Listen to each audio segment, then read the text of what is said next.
Vamos for the flip. Don't give the head start on our feet. Yeah, don't give the head start. Let's go. Sweep, sweep, sweep. Sweep the whole feet. Yeah, pass the guard. Pass, pass.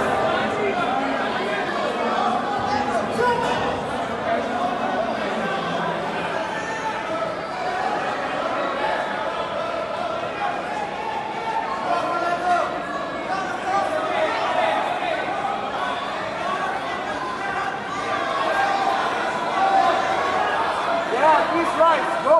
These lights! Watch your back! Nice! These lights! Go, go, go, go, go, go!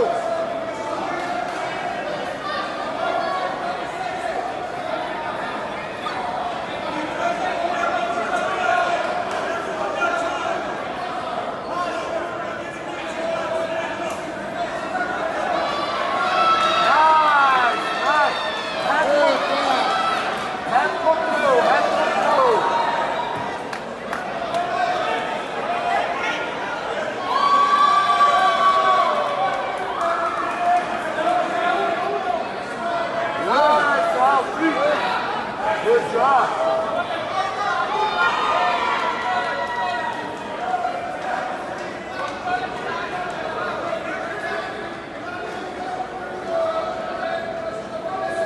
Set it up there, armbar. Armbar. Drop down. Drop down.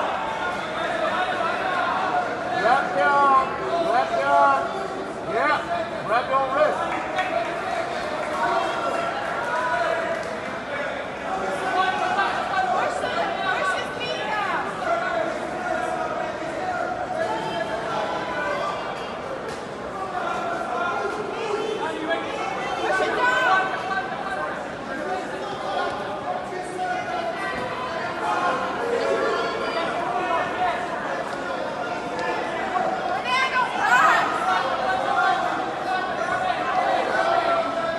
Go, Robert! Make a break!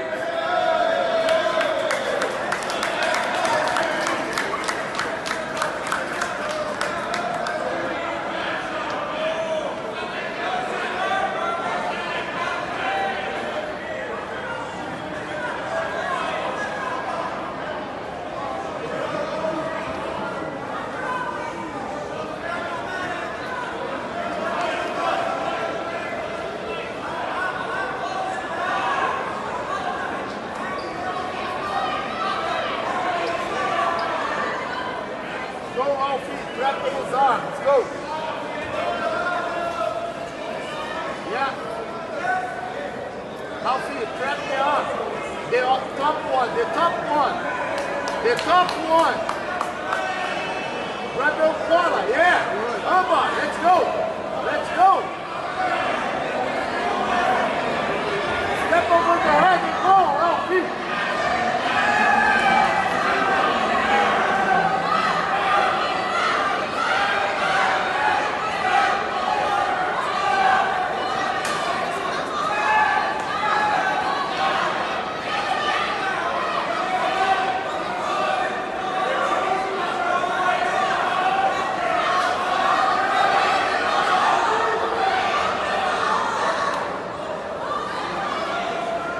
Put the hooks in, good job.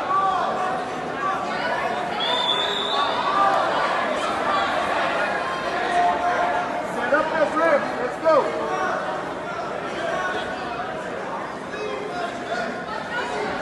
Robert, full guard, Robert. Make a grip the full guard.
What do you want to do tonight?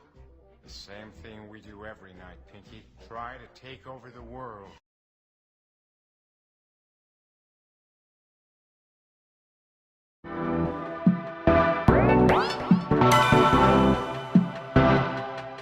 You might think that getting into the IT field is impossible without a computer science degree, but Tech Coach Ralph is here to prove you wrong. Get ready for some jaw-dropping revelations on how to break into this lucrative industry. Listen up, tech enthusiasts!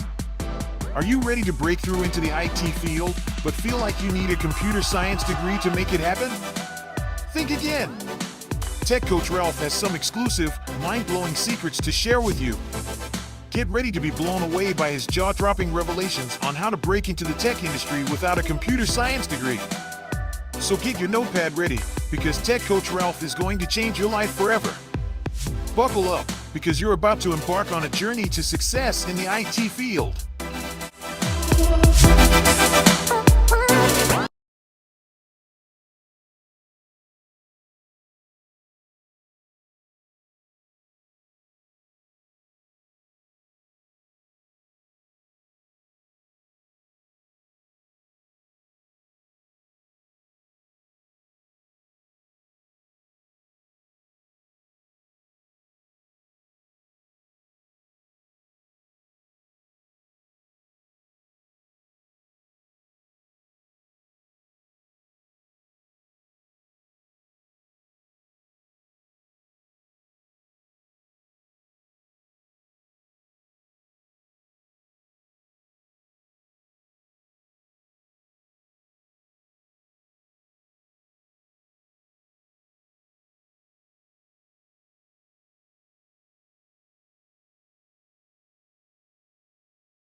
We are back at it again. This is Tech Coach Ralph, and we are on a software exploration tonight, or let's say this afternoon. So, how is everyone doing tonight? Let me do one last thing, and then we will get the show started. All right, so where is this thing?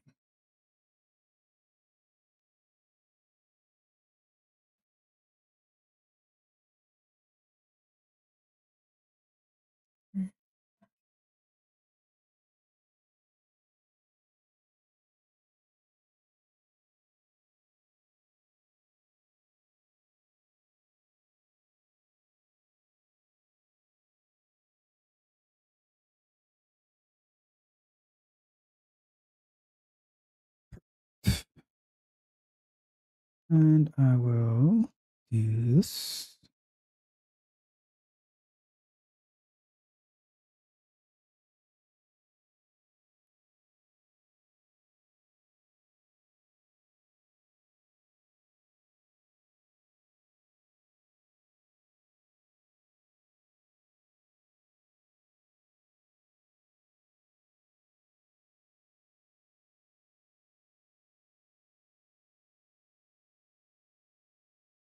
All right, so you can post any question or comments in the chat, and I will address them during our 5-minute breaks, just like the same. So we're going to be using the same format that we used the other day on Thursday night. So 25 minutes working, 5-minute break, so we can enter any questions, chats. And if there's no chats, we will go browse through LinkedIn to see what jobs they have posted on there.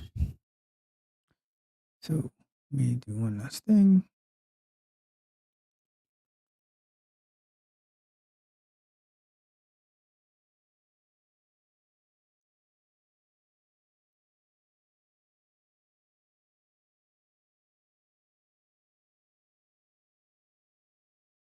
Share these.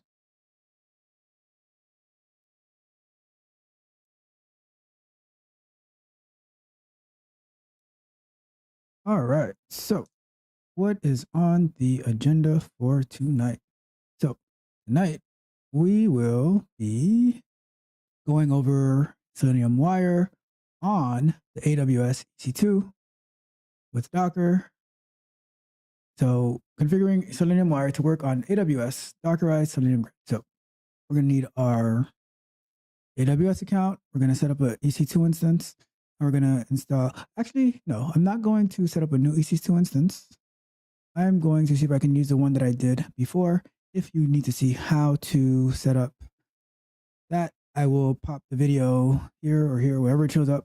So you can watch that video so you can see how we set up an EC2 instance and then we install Docker and Docker Compose on it.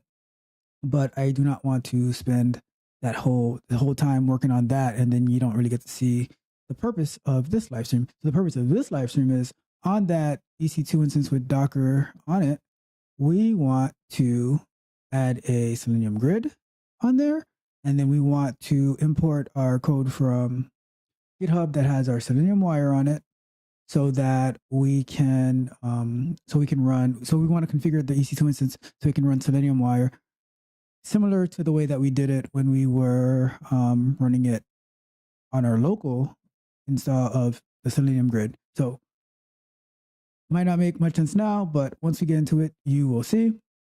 All right, so that's what we're doing tonight. Before we do that, let's address the intro video. So that intro video was my second competition in Jiu-Jitsu. I was a white belt. It was my first IBJJF competition, which is International Brazilian Jiu-Jitsu Federation competition. And I shared it because we always have to push ourselves to new limits, to put ourselves in tough positions, and it will pay off. Put yourself in tough positions where you have to struggle, you have to fight, you have to learn, you have to continue to get better on yourself.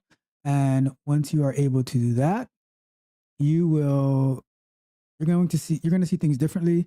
Your work is going to get better. Your health is going to get better. Your interpersonal skills are going to get better just by putting yourself in crappy situations, and not let the world put you in crappy situations. You put yourself there first, then you're able to handle it a lot better. So that's why I shared that video. It was a great competition. I did pretty well. And throughout our time, I'll share other videos, but that was a great icebreaker for this afternoon show, or it might be night wherever you are. So who knows? Okay, so that is the first thing. The second thing that I want to do is thank new subscribers that we've had between today and our last live stream. So this is for you. Appreciate it. And you guys, leave me a comment, send me an email, put something in the chat, whatever you need, any questions, any comments, anything that you need, I am here for you. So you let me know. All right. So we got that. The other thing, so I shared a comment from someone named Anu Bebe that they left on a video. It was a video that I clipped from a live stream from our live stream where we were talking about Python and Java, comparing the two. And they said that they were offered a job in India where they could do automation Selenium with Python, but should they hold off and for one that's Selenium and Java? And based on that question, I was under the impression that they had already had some experience with Selenium and Java, and that's why they were holding off for that. But they commented again and they said, "Hi Ralph, one thing to clarify, I only have experience in manual testing and I'm new to automation testing. In that case, should I accept Selenium with Python job or offer, or keep looking for Selenium with Java jobs?" So what I would say is, which I already replied, but just to share with everyone, if in case anybody else had this question, if you have no automation experience at all, or like you're learning, in that case, then it doesn't really matter whether you there's no benefit of holding out for Selenium with Java versus if you have an opportunity for Selenium with Python or Selenium with C# or with Ruby, whatever it is, because the most important thing is you're going to be getting experience with Selenium. The and with automation and working within a team and all that stuff that comes with it, the language itself, Java versus Python, it's not that serious. I mean, I did a project in like when an interview that I did, they didn't care which language that you wrote in, although they work in Python, but they said do it in the language you're most comfortable because they know that they're looking for your mindset and for your for more of your Selenium skills and your test case creation skills, all of that stuff. It's not like nowadays they're not as hard pressed on particular languages anymore because they're very similar. You can adapt, you can pick it up, you can learn the new syntaxes and stuff like that. So if you don't have much or any automation experience, but you are a strong manual tester and you're looking to get into automation, I'd say focus on Selenium itself. I mean, there's other automation tools out there as well, but Selenium is the most popular. So I'd say focus on that and learn it in whatever language you're most comfortable with. I think Python is probably a little bit easier to learn in, but if you're getting a job offer to do it in one language versus another, I think you should, if you got the offer, go ahead and take it and get that experience. And that doesn't mean that you stop, like you don't learn other languages. You continue to learn so you can be more well-rounded and you can go from there. So that's that. So that is the answer to that comment, which I already shared with the person, as I said, but it's good to share it with the general public because I think that everyone can benefit from it.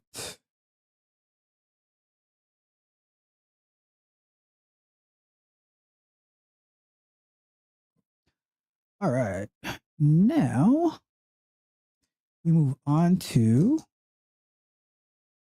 so this is the current schedule, right? Sunday afternoons. Right now, we're doing a software exploration.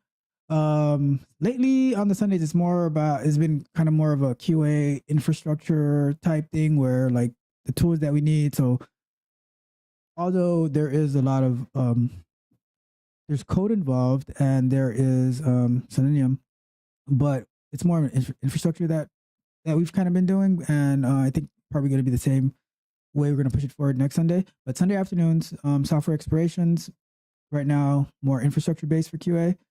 Tuesday nights, our new show, which will be live this coming Tuesday in 2 days, not tomorrow, but the day after, will be live.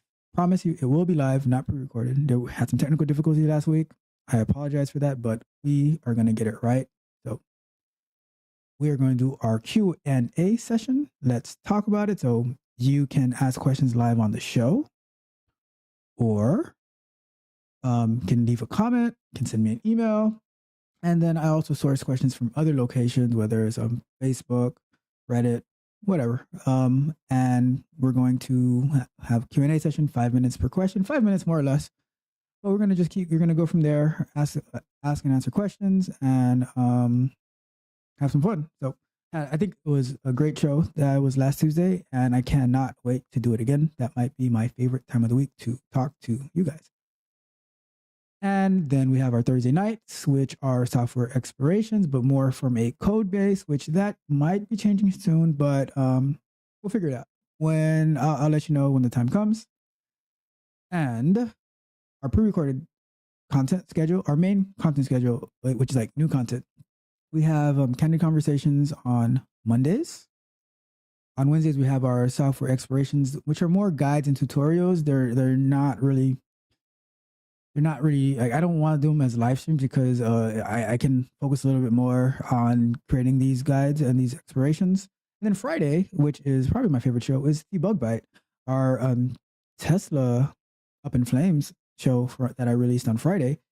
I think it did pretty good, and it's really fun, really exciting. I would encourage anyone to go and check that out.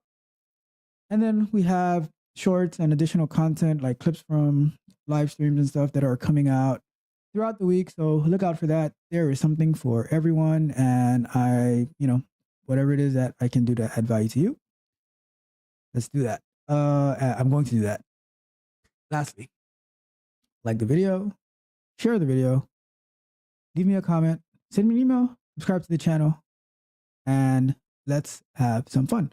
So, what is next? So, we are going to do same format as last time.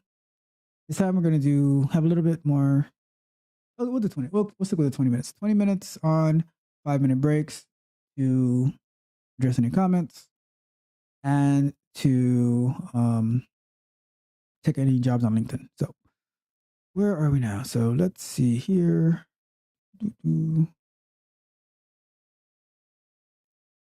So, all right. Well, before we do that, then let's address our first comment, and then we can, because I think this comment is pretty important. So let's address it. It says, hello, Tech Coach Ralph. What a remote driver do, and what does the AWS EC2 instance do?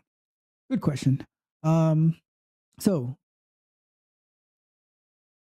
number one, remote driver, that is on the it's for Selenium.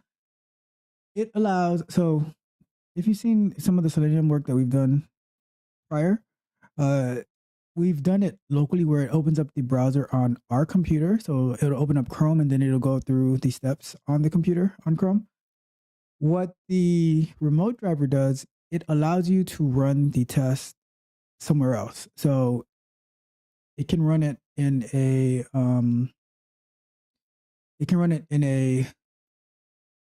what they call the Selenium Grid, and that Selenium Grid can be locally to your computer, but it doesn't take over your computer. Or it can be on Amazon Web Services. It can be anywhere, like anywhere that you want to put it. You can have your own infrastructure for a grid to run tests. So that's what the remote driver does. It allows you to run your automated tests in an external location. What does the AWS EC2 instance do? So AWS stands for Amazon Web Services. EC stands for Elastic Cluster, I believe. Don't quote me on that, but I believe it stands for Elastic Cluster. And what that does is it sets you up on Amazon, you're able to create a computer that you can use it as a server. You can use it for whatever you want, right? And they call they call them instances. So you can do that. And so what we're using it for tonight or this afternoon is we're creating a computer and we're going to install Docker on it so we can run our test on that AWS on the Amazon Web Service computer. So if you have more questions about that, let me know, and we can address it in our next break. So now we go to prepare the screen to share. Okay, let me see. Do it this way.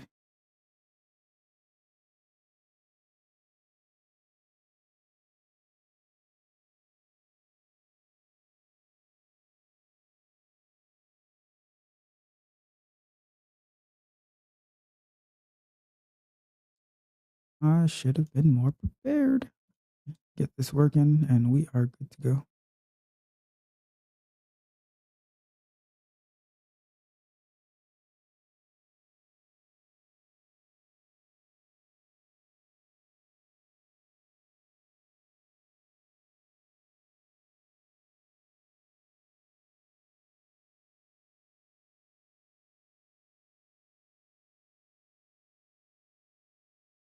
All right. So we are moving to our shared screen, just like that. All right, so we got our timer up. And what we're going to do before we start our timer, we are going to open our browsers. And the browser that we're going to need tonight, we are going to need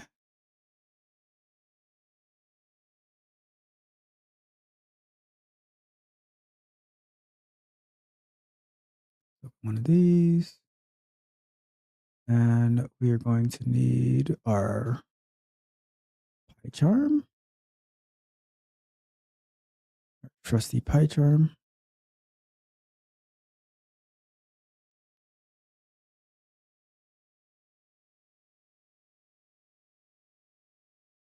And we're going to use the same project that we used last week, which is our M3U8 parser live stream. project. Oh, didn't want to do that. All right, let's close that a bit, and we're going to open this one a bit. Gotta make sure my screen is always sharing so we don't have that issue last time. Okay.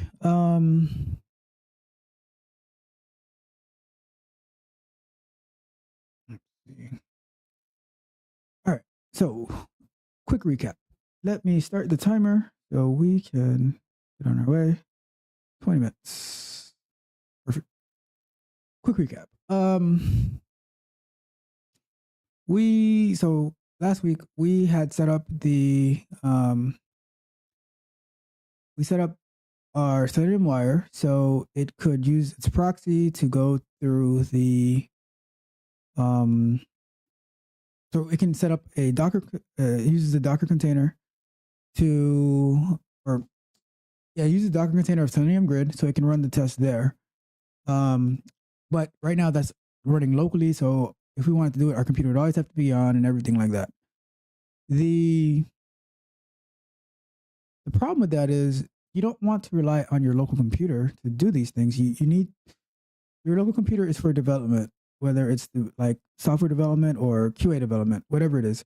That's the purpose of your local computer. So we build it on our computer, and then we need to find somewhere to run it. We're going to run it using, we're going to put it on an AWS server, and we're going to run it there so that if we wanted to, we can put it on a schedule, whatever it is. Like we don't have to always be monitoring it. It can have a trigger to run somewhere that it's outside of whether our computer is turned on or off, right? So that's what we are going to do. Okay. And let's see.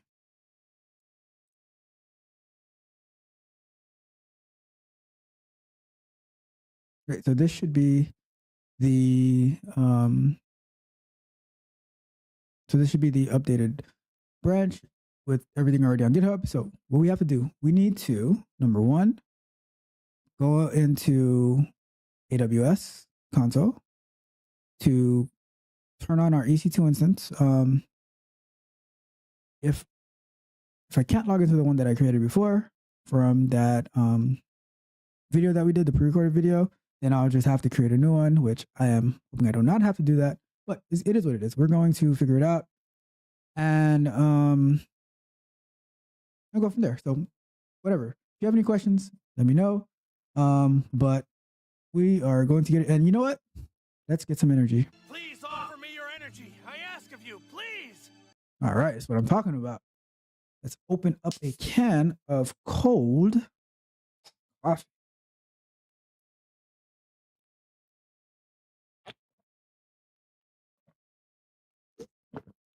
Refreshing. Thank you for that energy. So,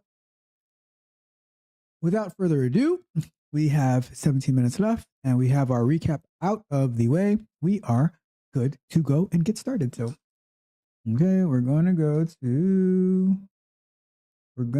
to AWS console.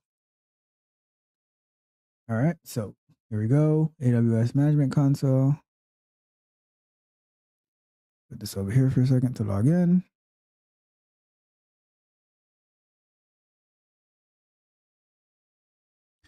So, got to log into your AWS. Where is the login button? Oh, sign into console.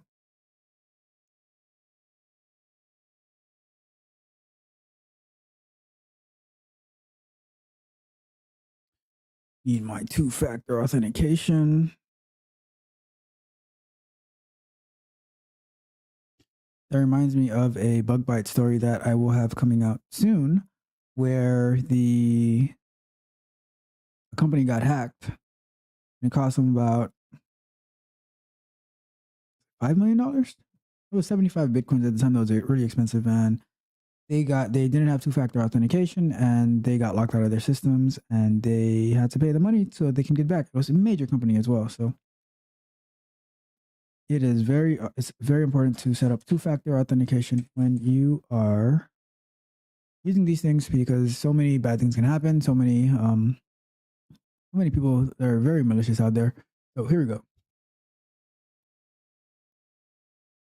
And if we're able to get through this this week or today, then next week we're going to do the same thing, but this time we're going to figure out how to implement it on the device farm. So if you haven't used the device farm yet as a QA engineer, I highly recommend that you do. It is amazing. So it makes it so much easier, so much cheaper than getting like a Sauce Labs or a Browser Stack contract or license. I think like something like Sauce Labs is $500 a month, what you got to pay annually, versus Device Farm pay as you go, have access to like so many different devices and to desktop devices as well. So get on it. One of the great things is if you have let's say you have your test built for one location, it's so easy to route it to another location. There's not really like the only code change that there might be is in the setup of like routing, but it's something that you should definitely look into your framework so you can make your code agnostic to particular providers. That's very important. So here we are, EC2. We are going here. Let's see what EC2 instances that we have set up.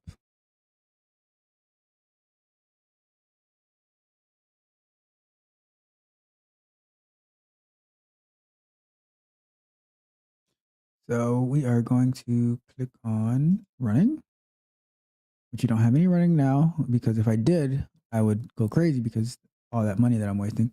So let's take this out. Look at all these that we've done. We want to do this one. So this is the one from the live stream. If you, or not, it wasn't from live stream, from the tutorial that we did.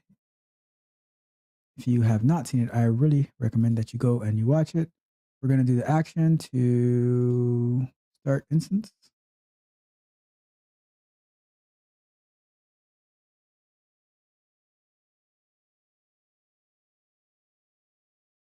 So now let's do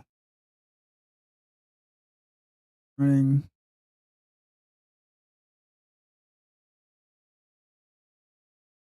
So right now it's turning on our instance.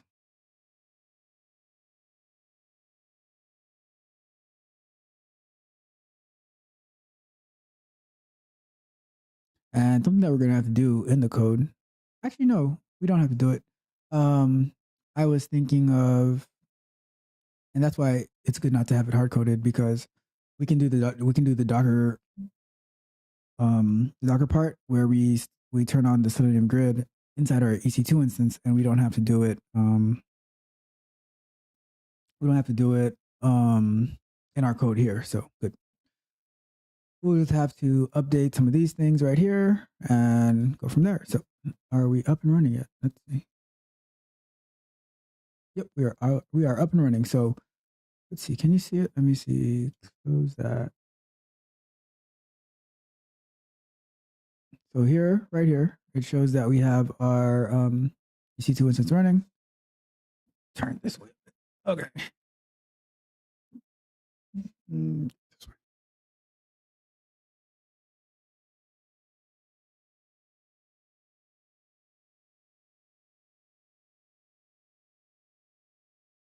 Okay, cool, perfect. And see myself just fine. All right. So now we are going to. We are looking at, all right, so we have our instance running. Now we need to connect to our instance. So we are going to do that via,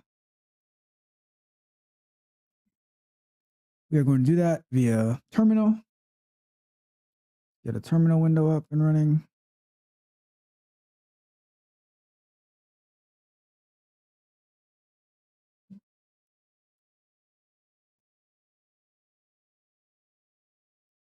All right, now I need to find my key for AWS.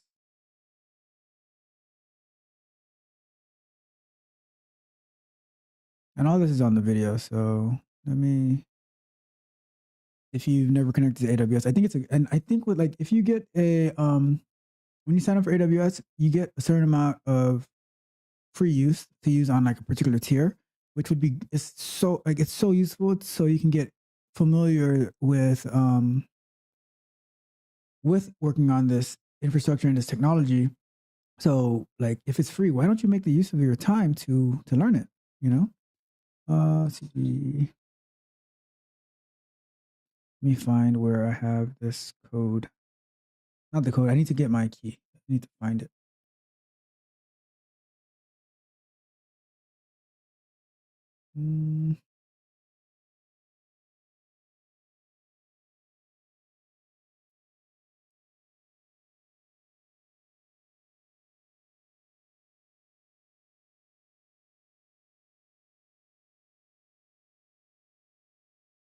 Where is it? I guess I can create a new one.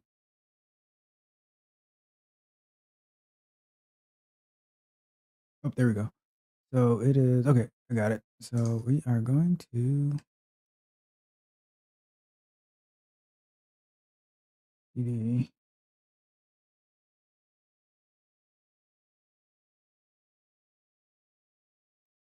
and AWS key pairs. Now we need the command to connect to the EC2 instance via SSH.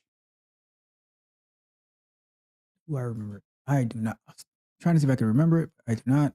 SSH to EC2.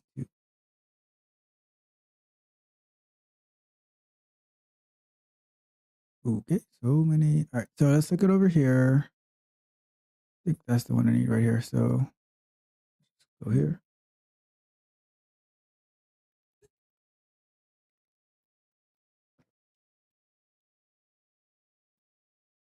Yeah.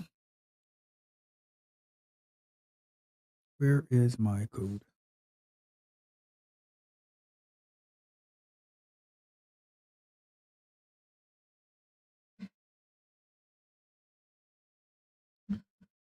Right, so we need to use, that'll be fine. All right, so we need SSH.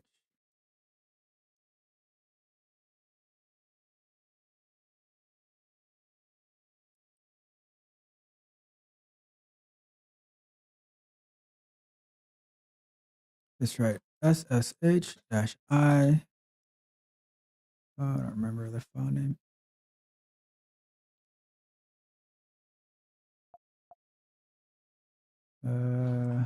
Let's see. All right. So SSH-I CCR, and then we need a username, which is ET2-user at, and then we need the location of our, and all this is inside of the video that we did, but we have to do it here so we can actually connect to it. So we need the public IPv4 DNS. We paste it in here, and let's see what happens. So we're gonna say yes.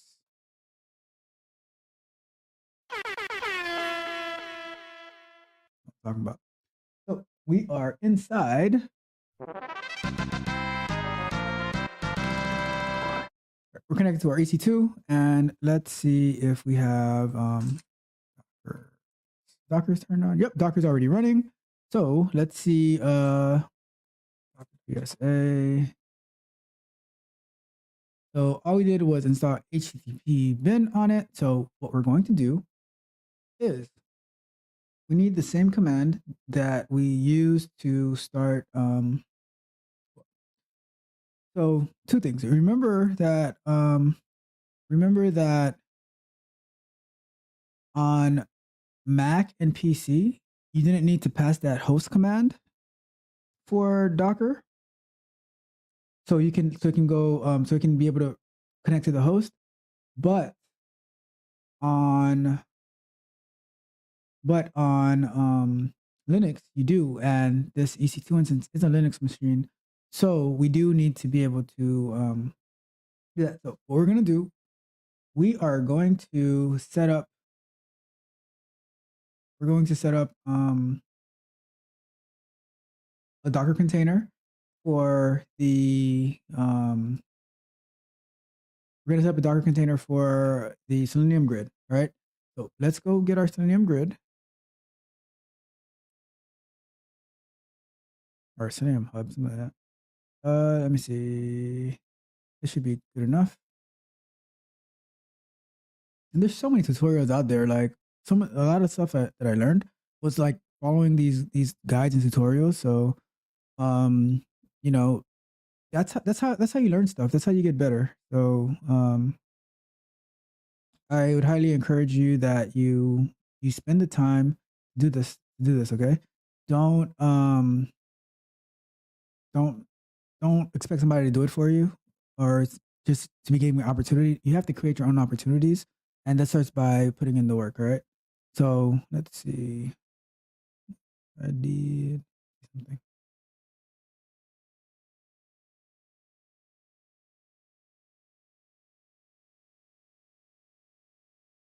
All right. So we are doing now. So let's go get the code to set up our hub, our Docker grid, our Selenium grid. Jeez, what's going on? Too much energy. So we want the one with Chrome. So we're going to just copy this right here.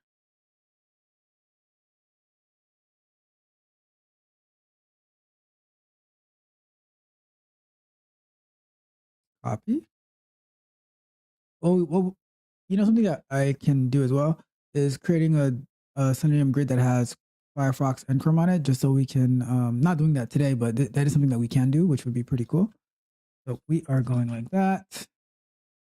But we also need that. So first things first, let's get rid of, we're going to do a couple of things. So standalone, Chrome, latest, but we're also going to do, give it a name. The the dash D is for detached. The P is for the ports configurations between like accessing. The ports is for like what ports on the inside of the container to be able to access to the outside of the container. We're going to do dash name for TCR Selenium grid. And then we're going to do the network thing. So what was it? Do I still have it? Let me see. See if I can find it.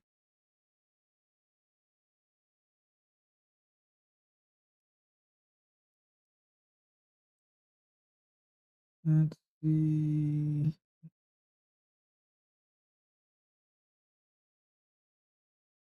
Let's see if I still have the code for.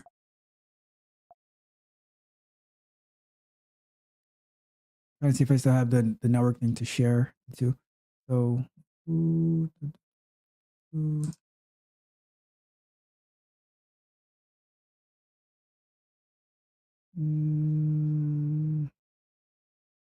Nope. All right, so let's look for it. Docker access, and the more you do it, the more it'll come to you, right? So let's get in the habit of searching for what we need. So Docker access host from container, because I don't mind searching the same thing over and over and over again, because it continues to refine my searching skills. So here's what we need. So we need add host equals host.docker internal host gateway.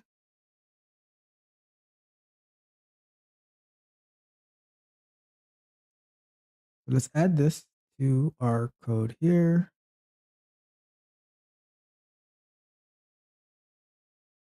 All right. So let's try to set it up. Let's try to start it and see what happens. All right. So now installing, it's using Docker Compose to install.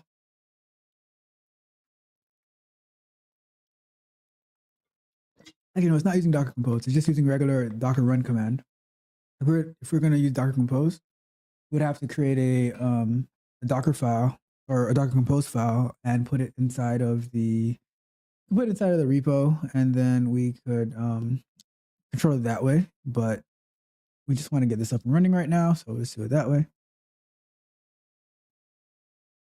And after it's set up, we're going to use our AWS.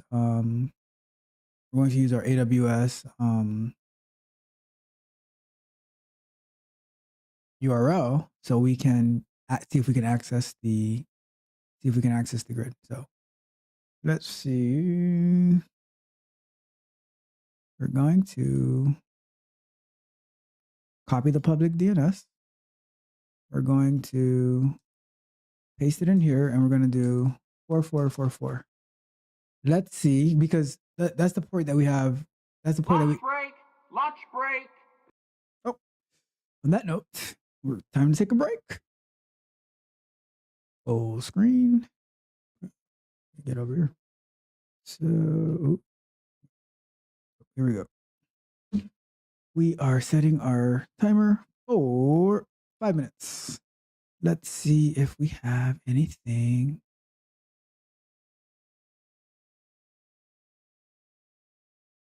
All right, nothing to address right now.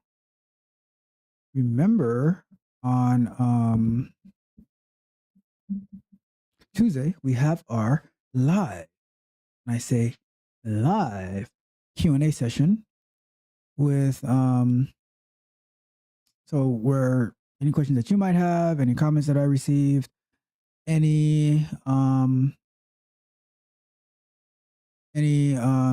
and then questions that I find from like Reddit, Facebook, things like that, that I, even though I might answer them, like on those mediums, but I also want to, a lot of times more people have these questions, and they're like, they don't know who to ask to. So I like to make those questions available to everyone, like those answers available to everyone. So ask the questions that you might be thinking, and then make those answers available as well. Gotta start this clock. Hold on. Show. All right, so perfect. It was already going. So, and that's why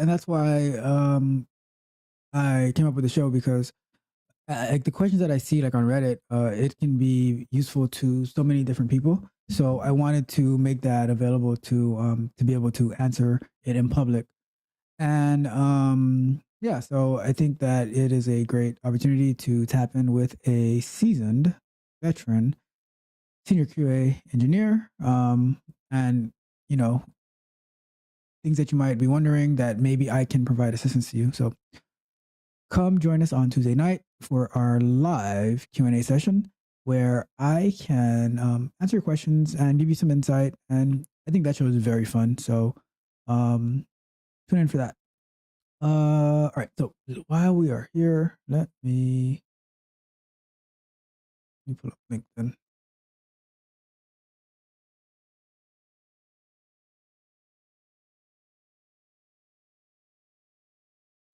LinkedIn, and we're going to do jobs.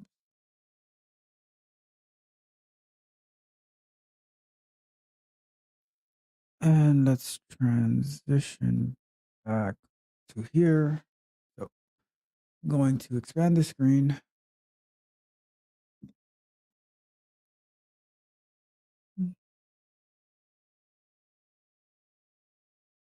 So what do we have? QA engineer. So let's look at the recommended ones. QA engineer in Santa Monica, California, but which is currently remote. Pay is between $90K a year to $120K a year.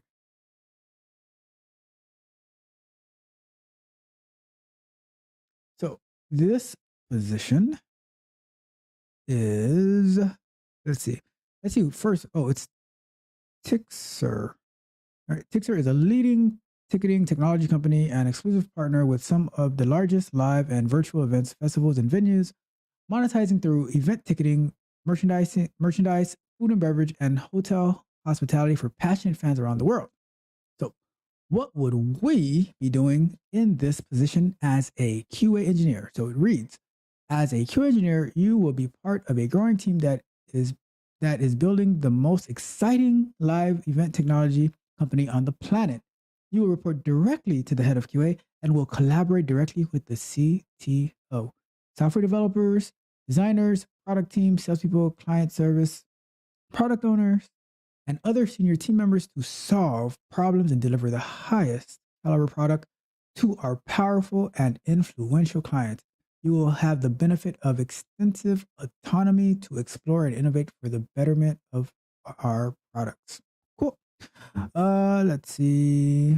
You love to take on challenges. You thrive in an environment where you can help create structure. You have an interest in live event industry, whether it's music festivals, theme attractions, live esports, artist tours. Okay.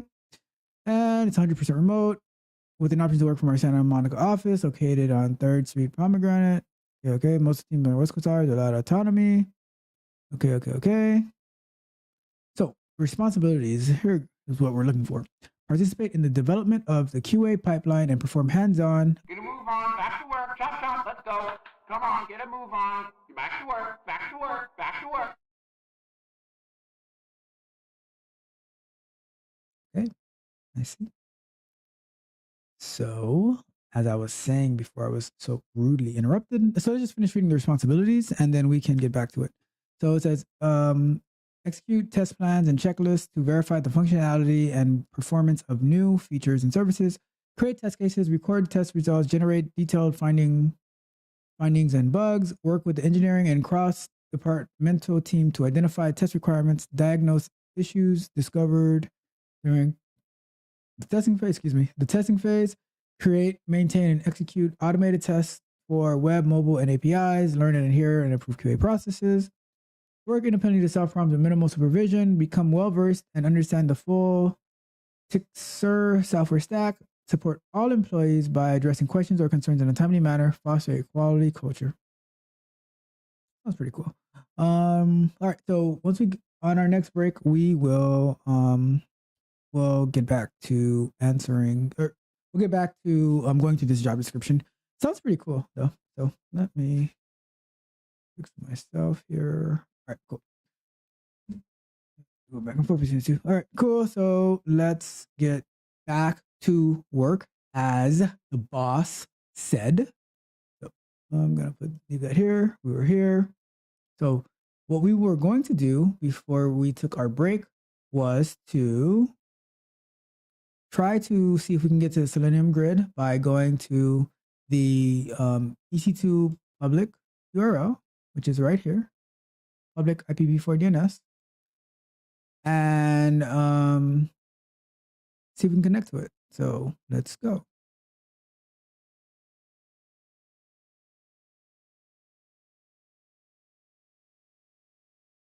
And before we do that, let's start our 20-minute timer, and we are off and running. So we press enter. We press it, yep. Rolling.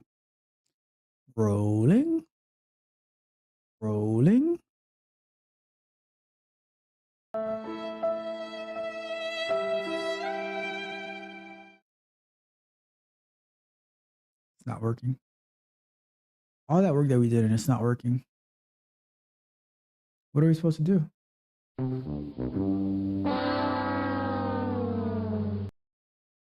So why is it not working? Why is it not loading our Selenium grid? Because when we did it locally, which if we were to go to,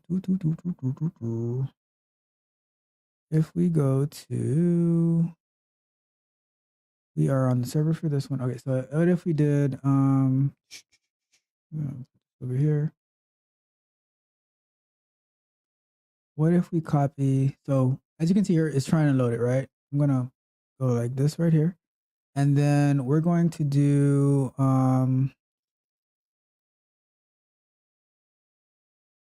we go here and we go, right, so Docker, yes, here. I need to start Docker on this computer.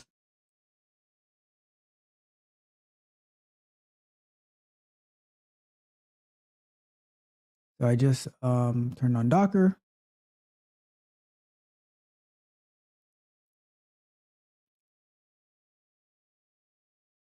I can show this. This is a Docker desktop over here.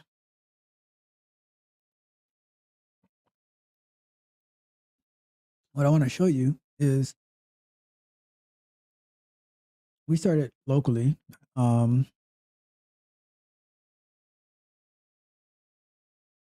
Where is look at all these Docker containers that I have here.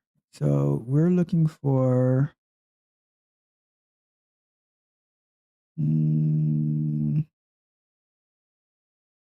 which one are we looking for? I don't see it. Can I delete it? All right, let's just do it from here. So we're going to do here, and we're going to do, I can do this one, doesn't matter. Copy that. And I'm gonna go here and then paste it here. And we are going to the latest version of Firefox, right? Let's do that. So now it's pulling in, so right now this is locally. This is our EC2 instance right here. Okay.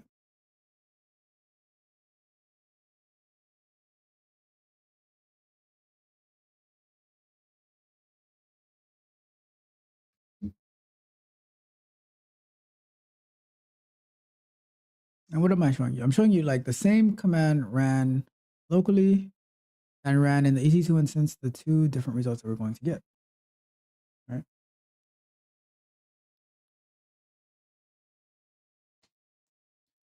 Wait for the Docker to finish running.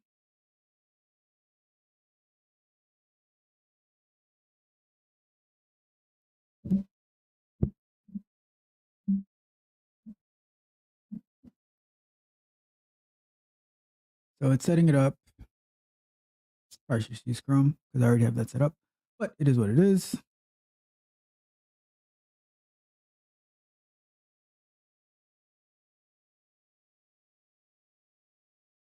You get the Jeopardy song on this while we wait for Docker to do its thing. All right, so there we go. So now we are going to try to access it here. So 0.0.0444.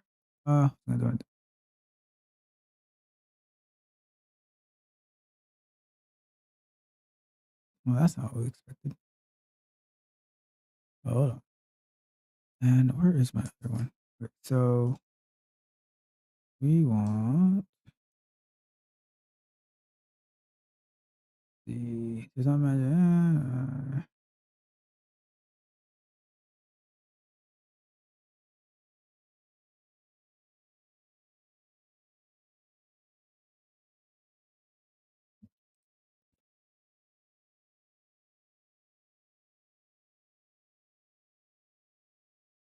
That should work.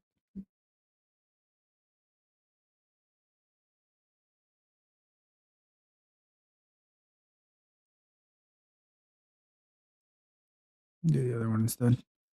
Let's see, Docker PS. Let me do the one that's made for our Mac. Because sometimes the one for not using the Selenium one can give you a lot of trouble. So let's just pop up the one that we always use. Let me stop our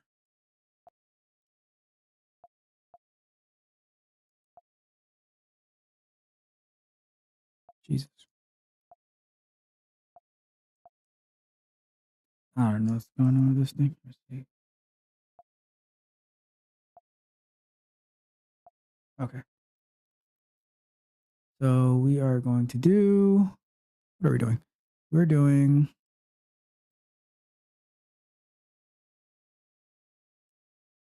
facing that. Let's go with that.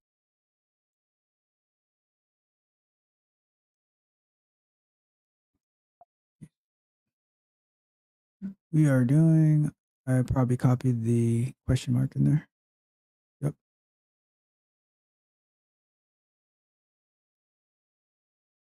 Still copied the question mark. All right. Let's try that again.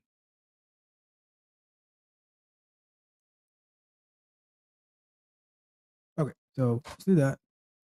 That one should. That's what I have to do. I have to stop the other one. So we are going to stop Great Da Vinci.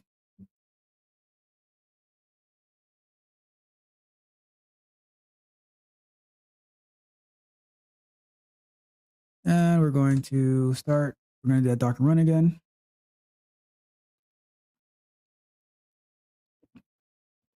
Now, our EC2 should be here. And if we go to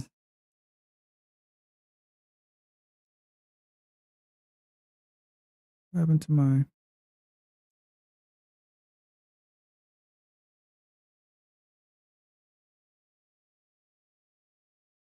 lost my browser. Okay, let's just do it this way. Bring this over here. So if we do 0.0.444. All right, there we go. So the same, so on here, we're trying to go to the port 4444 and we're not able to get it, but on our local machine, we are able to get to the 4444. Why is that? So the issue that we're running into is that our security permissions inside of our AWS EC2 instance does not allow us access to port 4444, right? So now we need to update our security group to allow access on that port so that we can get into, so we can access this, right? So we're going to go to our EC2 instance and we don't need this anymore. And which one is this one? This one is our local. We don't need that anymore. I'm going to stop it. Actually.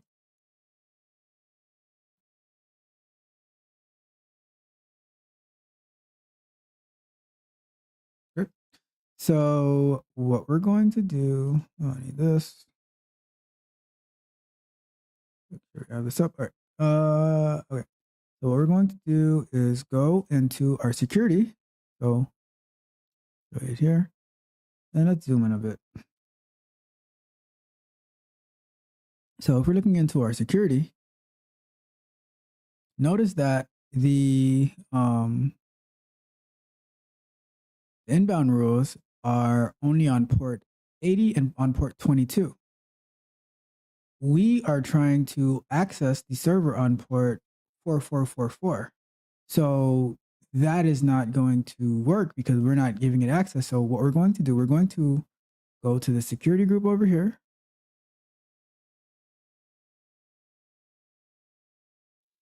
And we are going to edit the inbound rule. And watch how this works, right? We're going to say,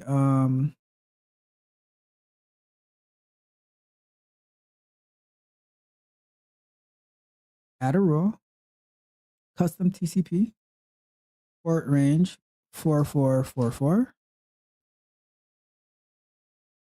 What we're going to end up doing is adding each port for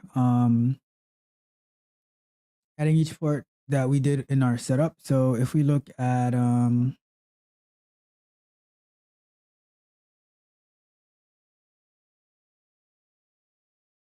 this one, so if we go, let's say we do Docker, yes. So here we have it. The ports that we're exposing is port 7900 and port 5900, right? I'm going to add this one and I'll give it a name for Selenium Grid.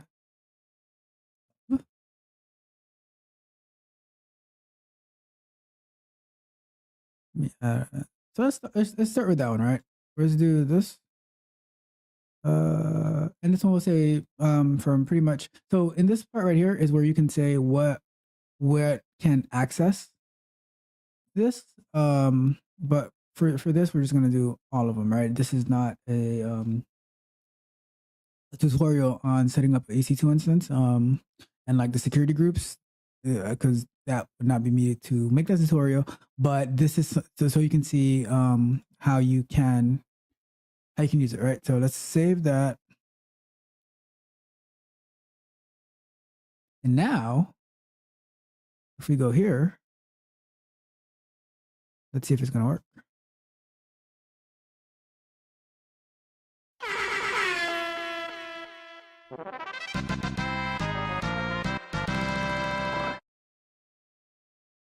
There we go.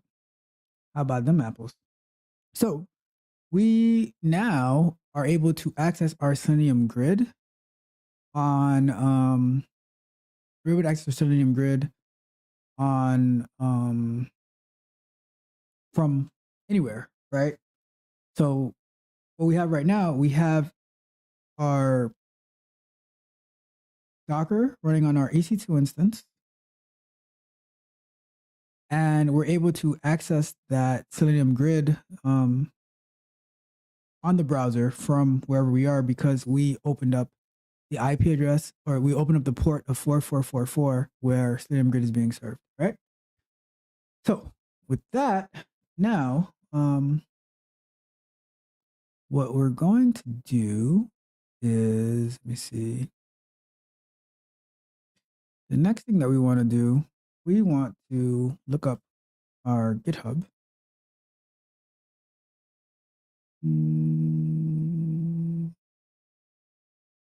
Go to my GitHub, my repositories. If you haven't checked out my GitHub yet, please check it out. And I gotta update this to the new one. All right. Anyways, which one are we looking for? So we were looking for TCR 2 weeks ago. Let me see.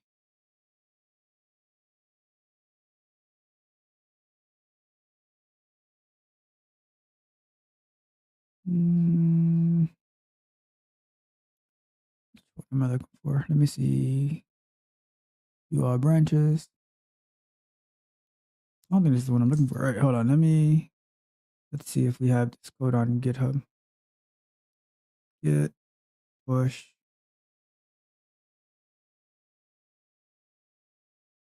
Oh, wait. Must be looking at the wrong one. Let me see. Guess I didn't push the code up. Go here.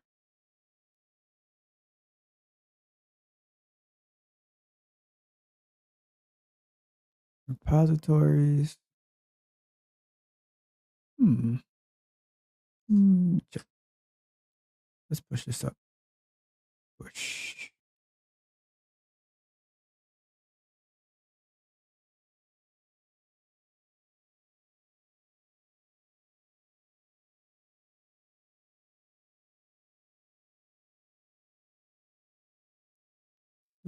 Okay, so it is here. All right.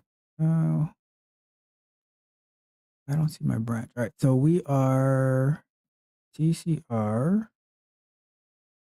Oh, it's part of the M3U8 parser live stream. Okay, that's why.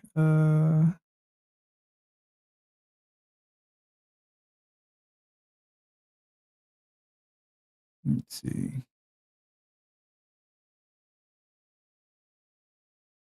Branches. Okay, here we go. So we need we use the do-over that from the live stream we did Monday. Okay, so what we're going to do is we are going to, on our EC2 instance, this is what we need to do. We need to pull in the Git repository onto our EC2 instance so we can run the test there. And we'll go from there. So let's just see what happens. Too much thinking. Let's just do. All right. So let me pull up this again. Where is my terminal? Okay. So let's see. We have our Selenium grid running. Let's see if we have Python on this. No Python. So we need to install Python. We have Git. We need to install Python. We need to install Git. And we need to clone the repo from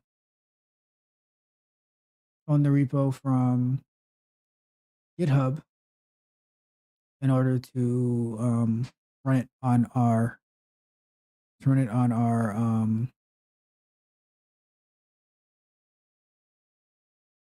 EC2 instance. All right. So that's what it is, and that's what we're gonna do. So here we go. Drink.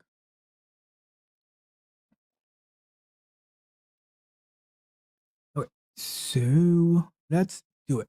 So first things first, how do we install? Just Stack Overflow here. So install Python on EC2.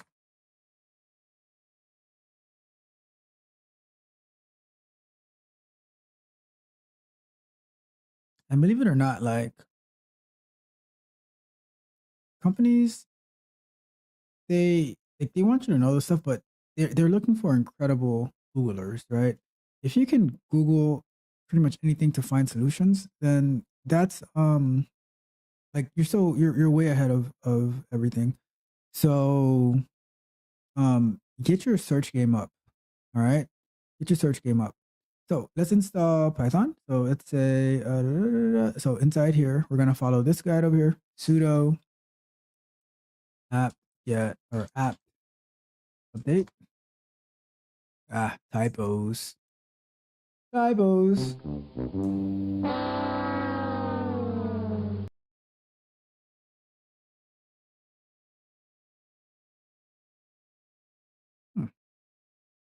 What's going on here? I don't want to use this guide actually. Let's see. How do I install Python 3 on? All right. So it's I like Stack Overflow. So we're gonna use yum. So sudo yum install Python 3. See if that works. Yeah, because we'll use yum. So Python 3 is here. Okay. So okay, not good. All right, cool. Okay, so Python 3 is there. So not we're talking about Python 3. And let's see if pip3 is on there. It is on there. Is it? Yes, they're perfect. We already have our pip there. So let's install git then.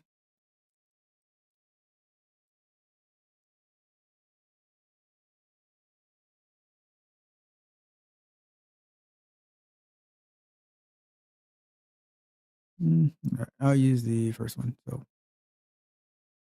So we have a Python already installed. We have our pip already installed. So now we are going to install Git so we can be able to clone the repo. So let's say find the code real quick. All right, so here we go. Sudo yum update -y. -y is probably for yes. Nothing to do. All right, so now we're gonna do sudo. Lunch break. Lunch break. Awesome. So let me just finish this command and then we can get to our lunch break. Install git -y. All right, installing git, and our git is installed. And yep, so that's cool. So now let's go for our break. All right. All right. Okay, cool. So let's see. No chats.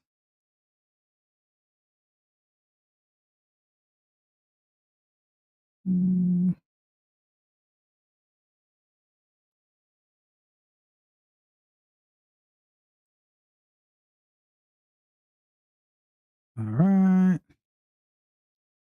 So okay. So with that, no chats, we can continue looking at that job posting because I think it's important to look at the jobs out there and to see what they're asking for and what you can do to. So one of the strategies that I had when I was looking for work a long time ago was I looked at all the job descriptions and then I looked at the job descriptions to see what the common theme was, and then those are the things that I went and I studied, and those are the things that I applied to.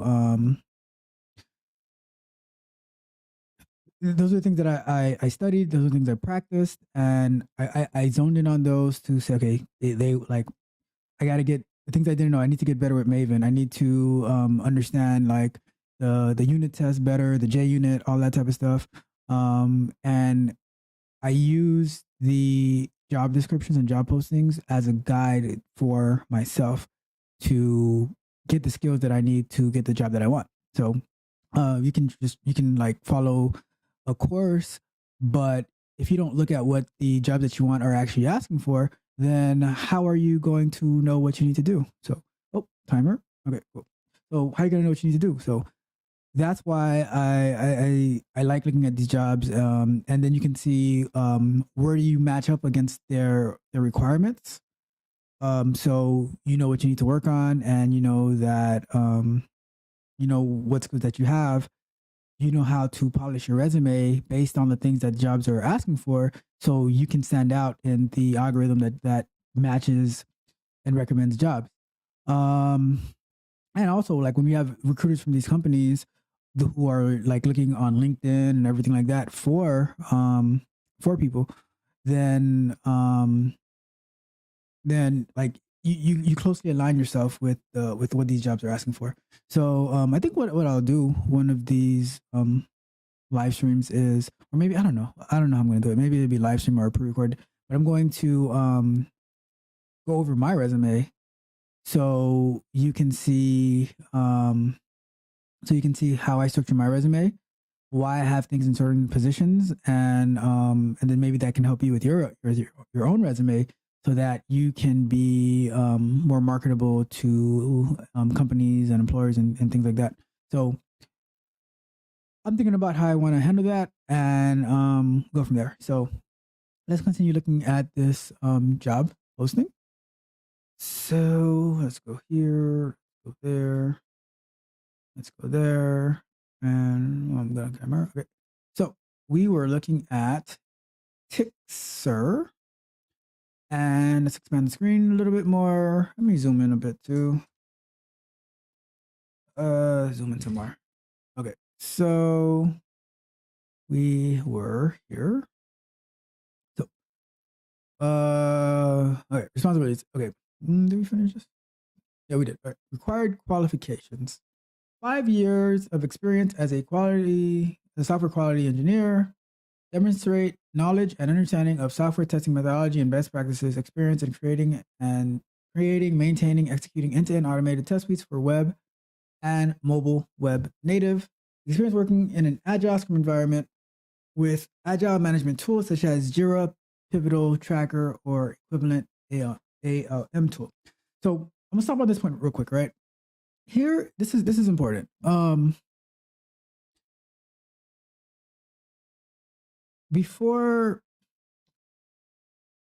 I was working at a job for like almost 8 years, 7 to 8 years I was there, right?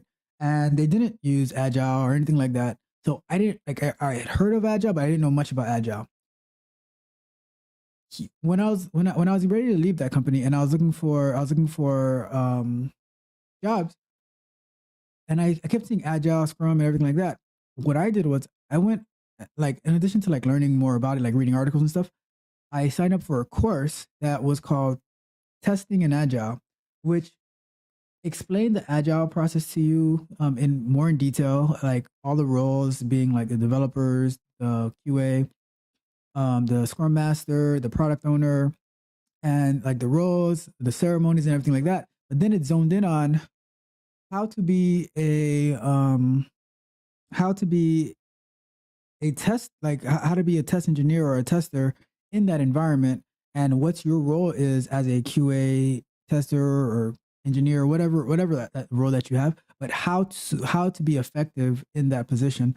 So I think that was very important, and that reframed my mind in thinking about quality assurance, right? So think about that, consider it. I think that like for any, like if you haven't worked in an agile environment, even like at all, or as a QA tester, QA engineer, it is important that you learn in particular what your role is on the agile Scrum team as a tester. So take that for whatever it's worth, all right? So we continue. Knowledge of debugging, profiling, and software analysis on desktop browsers and mobile devices and platforms. So that's your investigation and debugging skills. So like using your Chrome developer tools, whatever tools you can use on mobile, like let's say you're using emulators and things like that. How to debug? You need to be strong at that, because to me, like, here's one strategy that I did that helped me learn a lot and be in very good relationship with my developers, right? Get a move on, back to work, chop chop, let's go. Come on, get a move on. Back to work, back to work, back to work. Okay, I might fire you. So like I was saying, something that was very helpful for me, like working with the developers and the engineers, right, is not just saying here's a problem, right, and you just hand it off to them. I like to see where the problem is, the source of the problem is, like to not necessarily in their code, but inside of, like, let's say I'm navigating a website and I click on a button and then I get a blank screen, right? So I can't say, oh, I was navigating through the website and I click on the button and I get a blank screen. Now you go figure it out. But what I would personally like to do is I like looking at the developer tools. When I click on the button, what do I see in there? I look at the console to see, okay, what error is being generated, right? So, and what I mean by that is if I go here, so I'm looking at the console and I click on console, I'm looking at, like, when I click on something, what is the error that I'm getting? Like right here, I don't see it. Like, see if I can find something, an example. So like I would be looking for something like this. And when I click on the button and I get some type of error that pops up saying, and I say, oh, now like when looking at the developer tools, when I click on this button, this is the error that pops up saying whatever the error might be, and I copy that and I put that in the description as well.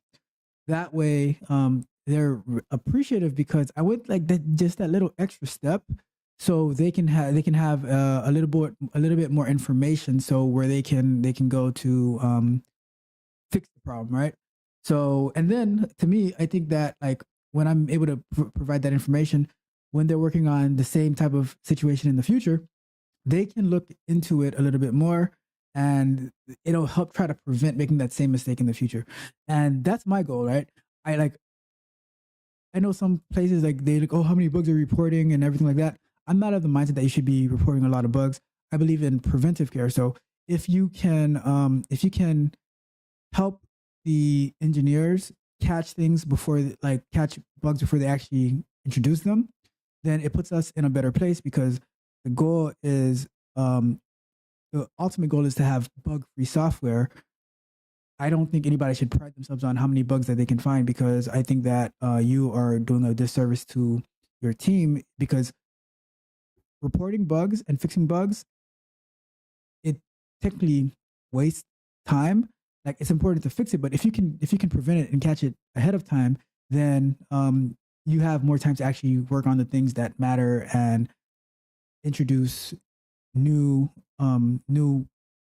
features, instead of going back and fixing buggy features that you didn't catch in the first place. So that's, anyways, I don't want to go on and around on that, but I think that's very important. So let's keep going. So back to work. Close that out. And we had just installed Git, right? So now we need to, we can close this out because we got that done. So we need to go here, and we're going to clone our repository into our timer. Timer set. And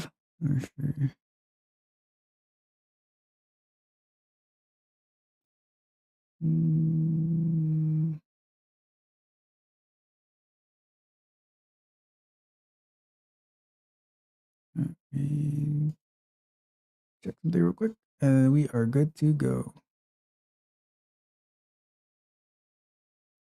Let's do.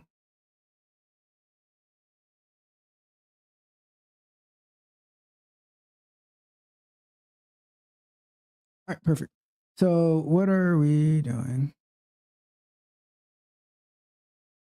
We are Right, we are going to pull in this repository inside of. So what I'm going to do first, right? I'm going to create a new branch so we can separate the one that we did with our Docker integration with. We're going to create our AWS integration. So we're going to do git branch. I wonder if I can make this bigger. Yes, I can. So git branch. Make this a little bigger here too.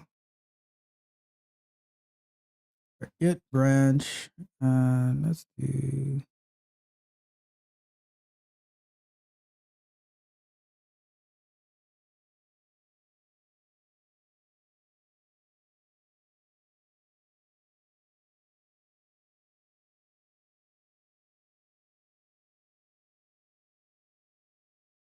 And I will turn this on right here.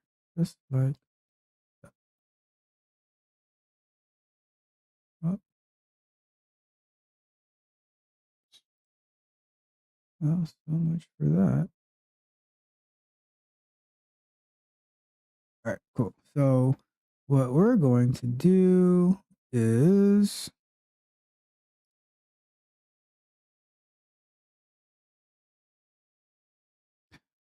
git branch,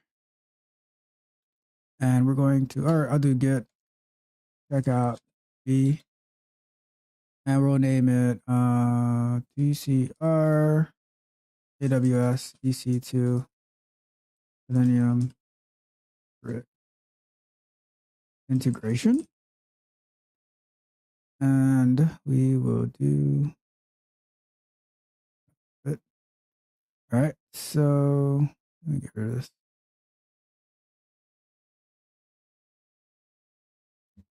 Insert. So we got our new branch, and I want to, let me just push this branch. Git push, or gotta do it through here. So git push and push. So now if we come here, our new branch should be here.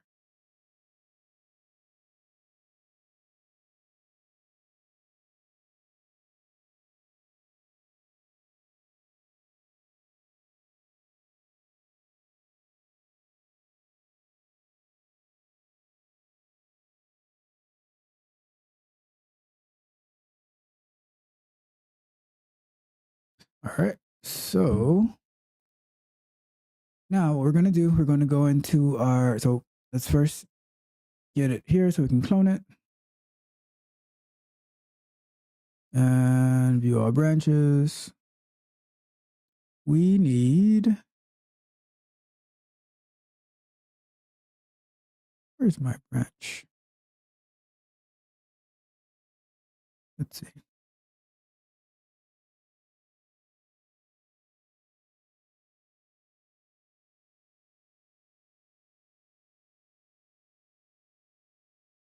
Internet push. So git push again.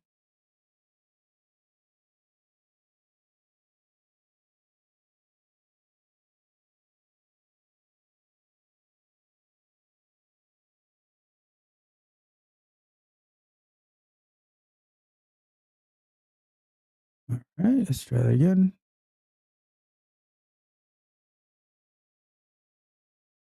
All right, here we go. So TCR AWS EC2 Selenium Grid integration. So we're gonna copy. Well, we're gonna go to this branch.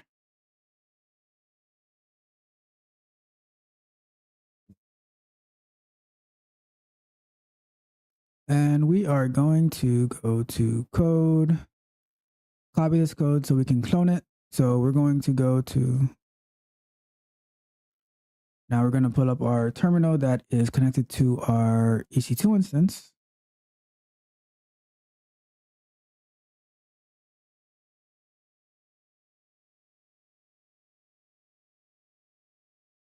All right, so we do git clone, and then we're going to paste now that has our, if you look in here, we have our M3U8 partial live stream project. And let's say we go into it, M3U8 partial live stream, ls, and we have our test cases. So the thing is, right, we need to add something here because since we're doing it locally,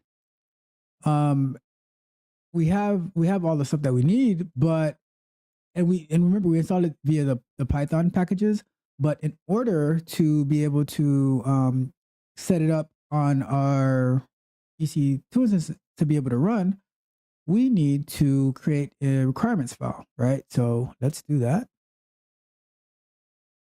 New file. Oh, I have it here. New file requirements. And let's do that. So that, and let's call it requirements txt. Oh, that is not what I want. Let me get rid of all these because I don't need all those. So what I need is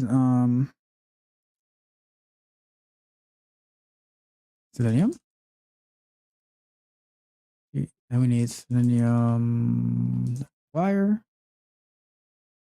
Make sure. Okay, so yep. Selenium-Wire. And then we need M3U8. And what I'm going to do, I'm going to find the name of them here, M3U8. That's the one that we have. And then we have Selenium-Wire. That's the one we have. We need the Selenium. All right. And then we need the WebDriver manager. Let's do WebDriver dash manager. And let's see. So I'm just looking here. We got this one. We got this one. We got this one. Oh, we need request. Request might be in there, but let's add it anyways.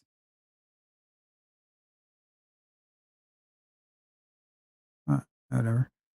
And I think that is everything. Get rid of some. While we're here, let's get rid of some stuff that we're not using. So, okay, these are just comments of what we're. Okay, so we can keep that. But okay, so here we are, and we are going to have our requirements. We have, okay, so we are going to commit this.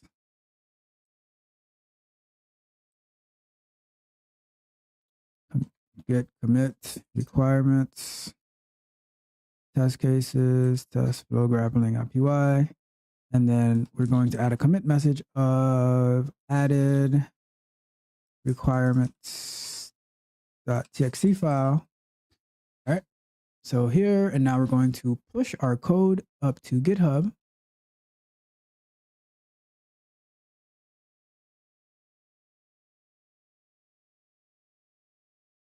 So it's up there. And now we are going to go back to our terminal to do another, well, not another, but we're going to git pull. And now,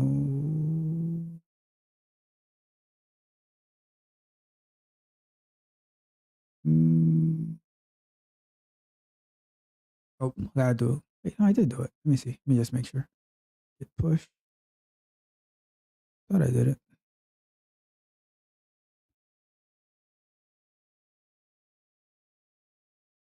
Okay, so let's go back to terminal and let's do a git pull.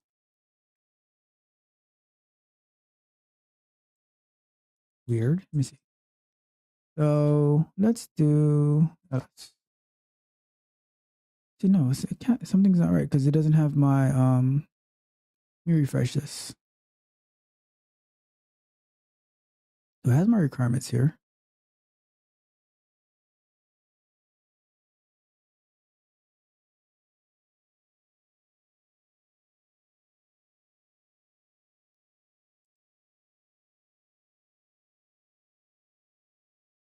I'm on the main branch. That's why. Git checkout. What is it called? TCR AWS EC2 Selenium Grid integration. Plus. All right, so there goes our requirements. All right, so it has the latest one. So now what we need to do, we need to install our requirements. So how do we do that?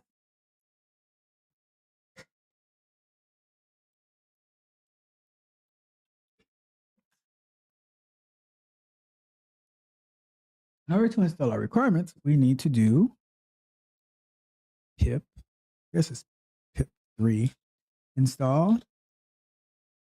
-r and requirements.txt. So now when I do that, it's going to install all of my requirements that I need for to be able to run this, right?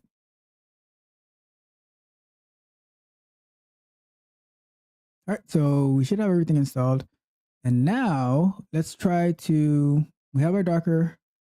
Let's look at our code real quick. We have, so we're telling it to go to this Selenium grid of using the address 0.0.0.0, which is our local machine,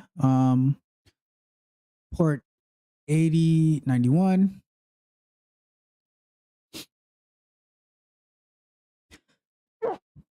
Oh, excuse me. Couldn't get to mute on time. Sorry about that. All right. So, like I was saying, so let's try to run it. You know, like we haven't tried to run anything in a while, so let's try to run it. So let's clear this out. All right, we're going to do the file that we want to, so ls, so test cases. So let's do cd test cases, ls. All right, so our flow grappling. We want to run our flow grappling test. Let's see what happens. So what I'm going to do, I'm going to have this over here. Let's expand, let's do this. Let's expand this right here. And let's go with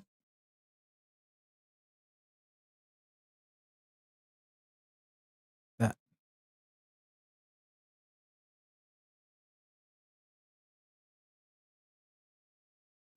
And so let's do this. We're going to do Python 3 test flow grappling. Let's see what happens.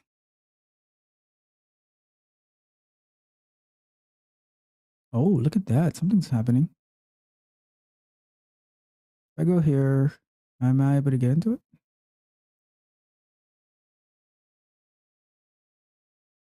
Ooh.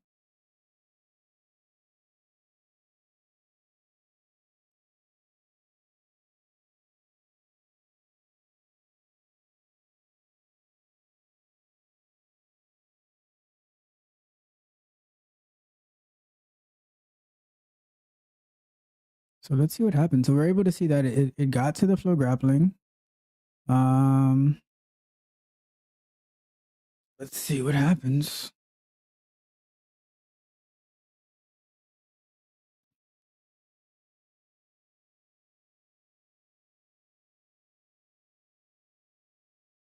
Okay. Let's see. So it should try to click on watch at some point.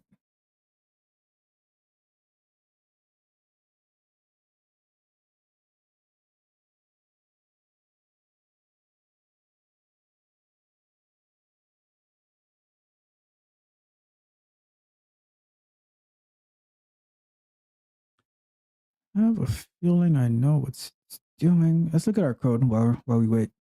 Right. So looking here, we have it going to the website, wait 10 seconds, and then it should try to print the request URL, the response, the status code, etc. So it's working to the point that it goes to the website, but we're not getting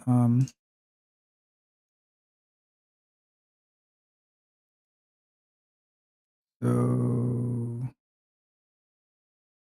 we're not getting printed out the request and the response.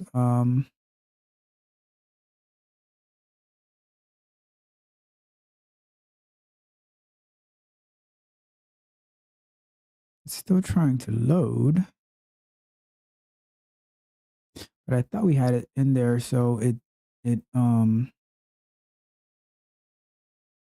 let's see. We had it to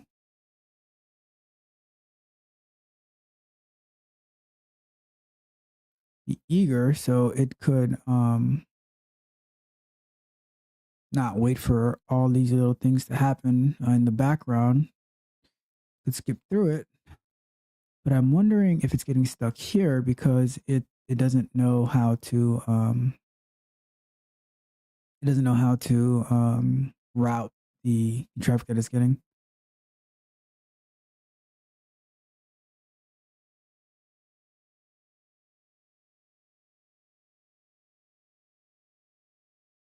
Let's see.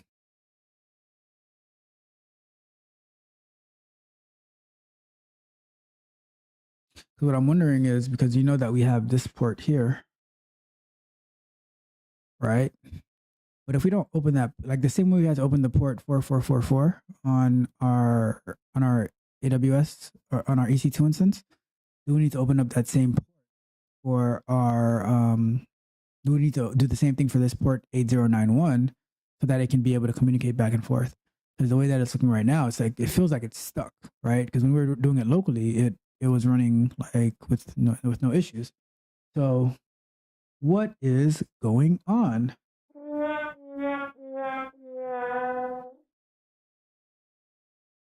That's not looking good. So what are we going to do? Let's see.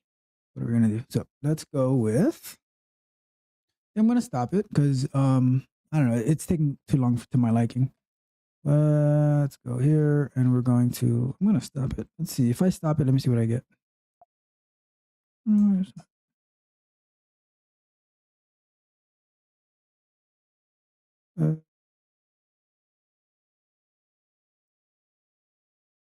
Let's see what it's outputting to us.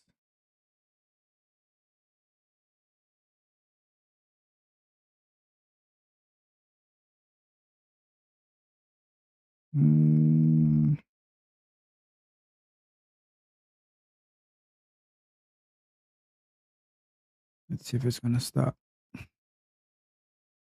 Yeah, something's not right because it should have gone way faster than that. And I have a feeling that it's getting stuck at when it's trying to do the request communications.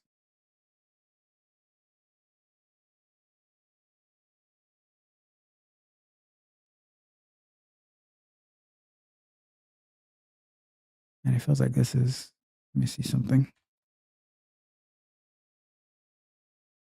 See how it's not loading either? What is going on? Let me see.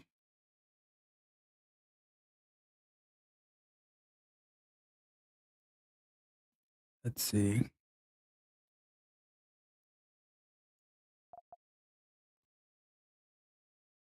My Selenium Grid is acting funny.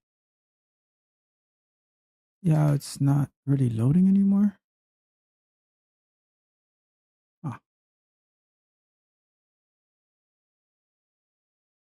Let's see. Docker. Yes. Lunch break! Lunch break! Ooh, time for a break. Let me see. Something weird is happening. Let me see if I close that. I'm gonna stop it and I'm gonna start the Docker again. It feels like something's like crashing over there. And I think it has to do with the networking. Everything's running slow.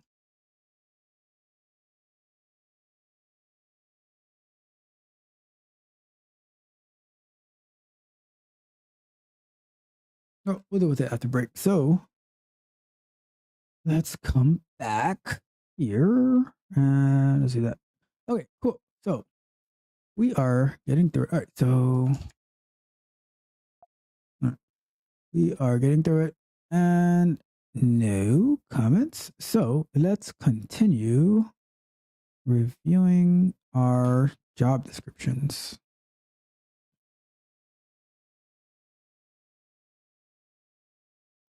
So the requirements, where were we?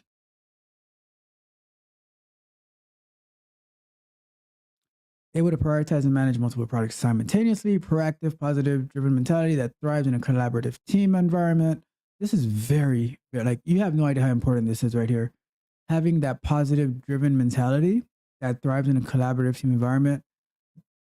The way that I would best summarize this is like you do all that you can to add value to your team so your team can be successful. I think with that particular quality, that even if your skills need to be worked on, having that's like the most important quality that you can have is to be proactive and be a solution finder, and it'll be very beneficial. Excellent communication skills and documentation skills, yes, very important. Superior attention to detail, very important. Okay, so desired qualifications. Let's look at that. See, this is where it gets good because it shows like the wants that they have, and it also shows you like what can I work on so I can stand out from the rest. You can just do the basic, and like I hear so many people talking about, the job didn't train me adequately. It's a company's job is to train you for what they need you to do outside of the outside of what is like they can give you domain specifics, but they're not supposed to teach you how to do everything. Like they're hiring someone to do something with like they're hiring for a position that already has a general skill set, and then now they can take your skill set and then mold it to their particular needs. But it's not on them to teach you how to do like the basics, right? So you definitely need to study those desired qualifications, and you need to work towards them, right? So proven hands-on test automation experience on commercial and open source tools like Selenium, Appium, Postman, Rest Assured, TestNG, or equivalent testware. This, like, I don't like, honestly, I would have put that in the, I personally would have put that in the required qualifications. I don't think this should be desired. I think right now this is a standard for QA engineering. Now, with it being as a required qualification, now the desire can be like 5 years of it, but if somebody has like 1 to 2 years, or even like if they created their own portfolio, like we've mentioned in other videos or live streams, like how to create your own QA portfolio. Let's say they created their like a massive portfolio of different sites that they've practiced on. I think that is more than enough. And then experience with QA automation test framework, test case creation and execution. I mean, okay. QA experience with the focus on financial data, analytics, BI reporting, and data quality. That is definitely desired because that gets a little bit niche. Experience with Git software version management. As you see, like pretty much in every live stream that we've done, and like all of our software explorations, we use Git. I put the code on GitHub so you can get a copy of it and do whatever you need with it. It's although it's a desired qualification, it's the standard. It's you have to learn it. So let's say like if you don't know Git, like even like you don't need to be like a Git expert, but you should be comfortable enough to pull, push, merge, add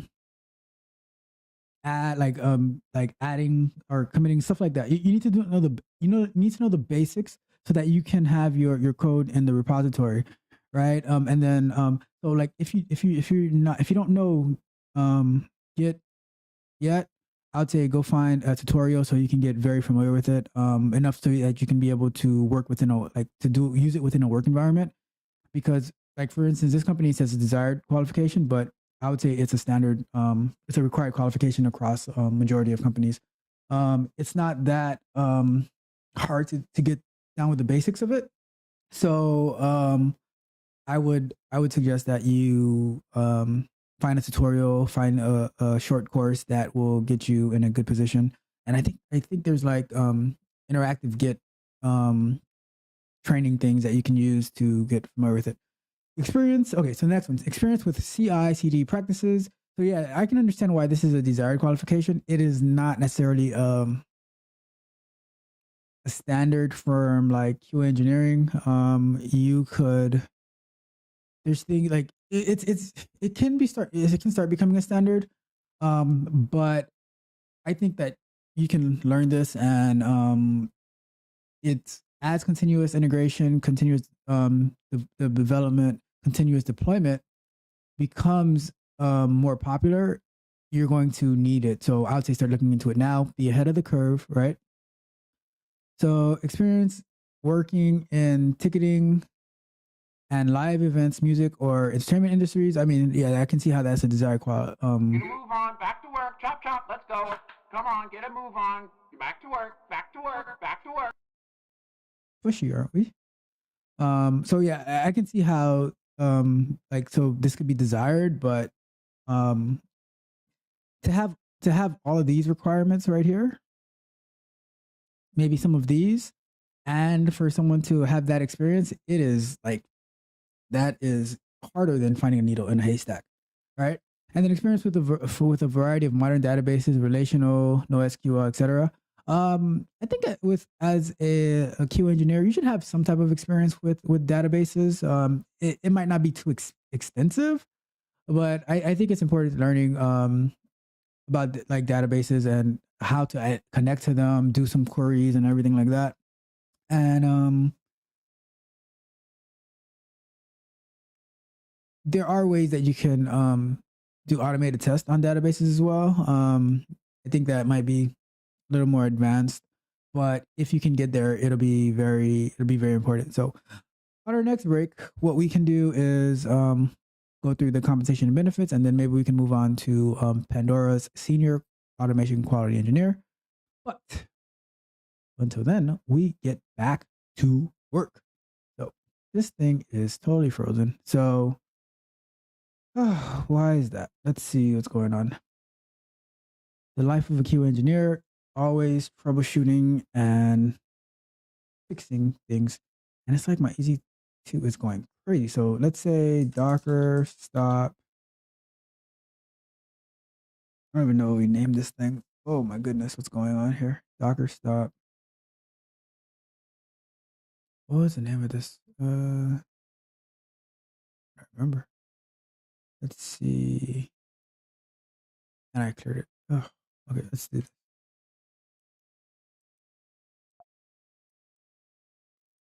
Let's see if I can find the name of our grid. I think we are. I think we started our grid before that. Oh my goodness, this thing is going so slow. I don't know why. It might be the load on the server. Start timer. 3 minutes. All right. Okay, so we called it TCR Selenium Grid Docker. So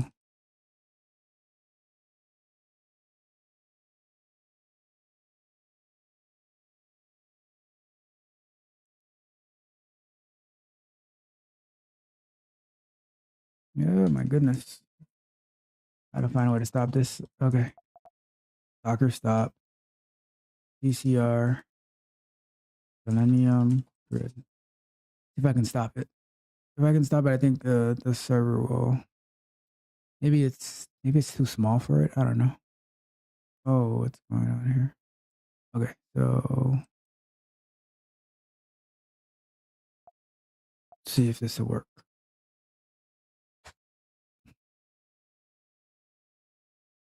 I can stop it from running. Then I think maybe the resources on this EC2 instance might not be enough.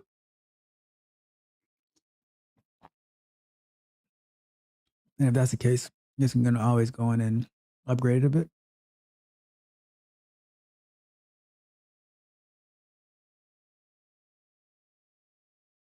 And I think this might not happen because of trying to connect to we're trying to connect. I don't know, but let's see. Let's go over here. What's going on?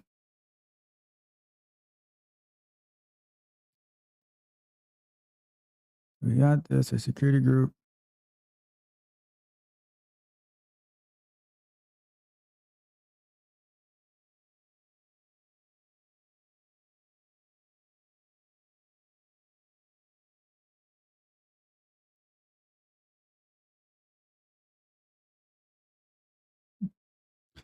Whatever.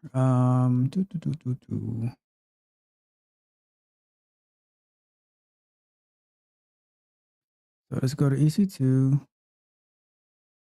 Let me put this on this screen for the time being, so I can see if anything's happening. All right. So let's see here.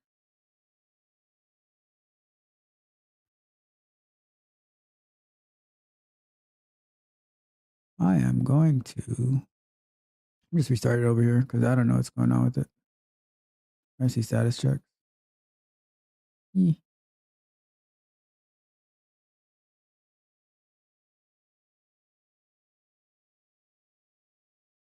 Got a high CPU utilization. All right, let me just reboot it. It's acting up. So what we'll do is we're going to reboot it, and then we're going to do the configuration of the security group to do the for the port of where in the security group, we're going to open up this port for 8091 to see if it can send us back our request information. And if it gets stuck again, then it's probably the size. We probably need to boost the instant type from a T2 micro to something that's more powerful. Because like, you know, sometimes like running the grid and everything, it can take a lot of resources. So if that happens again, then we'll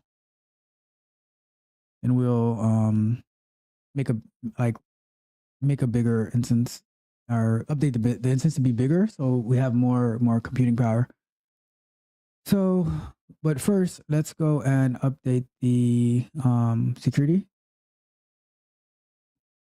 to include port 8091. So we're going to go here and we're going to edit inbound rules. We're going to add another rule, custom TCP, and we're going to do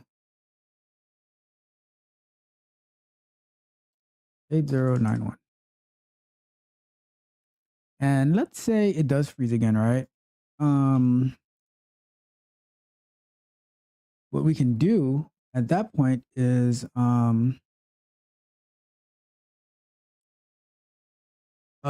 upgrade the instance, make it bigger, and see what happens, and then run it. And if let's say it happens to work, right? We can remove this port after we upgrade the instance to see if it was really necessary to add it. All right. So let's see. Our EC2 is running, or should be. Okay. So let's check this. So this should have been, okay. So yeah, this happened. So let's see if we do. It should have been disconnected because when the reboot, let's see. Shouldn't even be.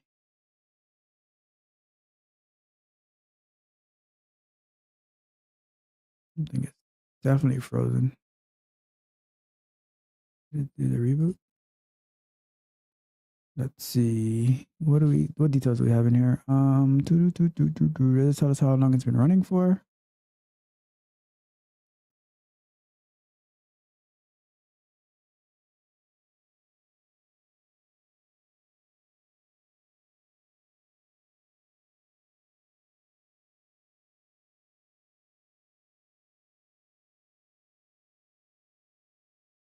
should have been rebooted. Let's see.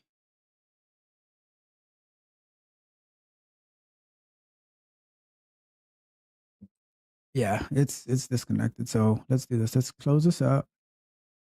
Terminate. And we are going to do it again.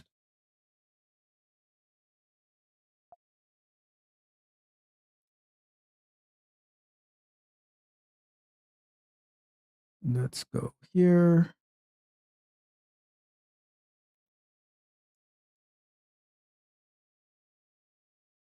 All right, and we're gonna do what we did last time, which was just all right. So SSH TCR dash I don't remember EC2 user at, and now let's get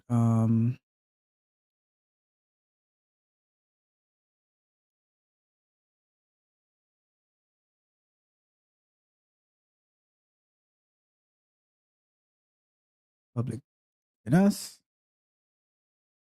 and we paste it in here. And let's see what happens.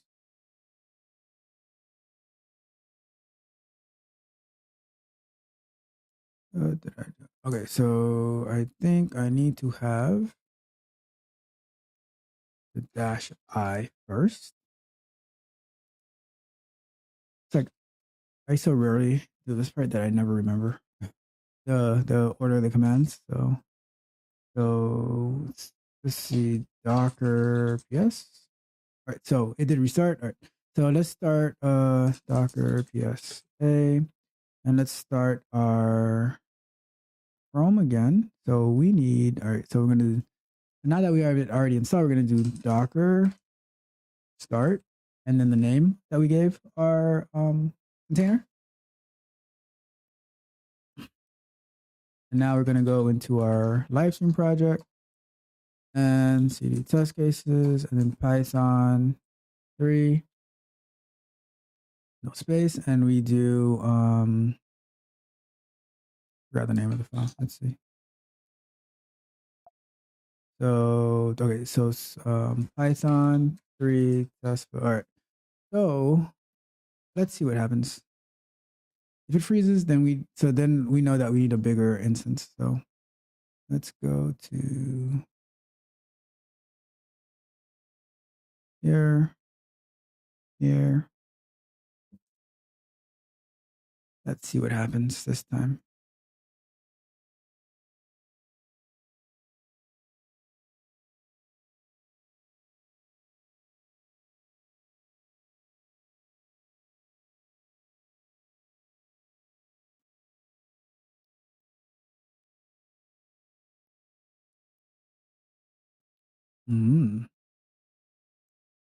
So it might be freezing. It might be freezing.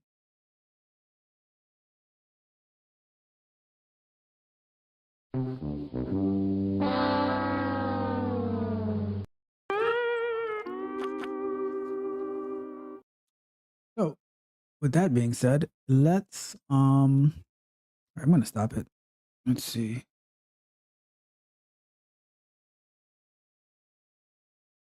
Stop a lot faster this time. Maybe because I didn't keep it running. Okay, let me see. What is it saying?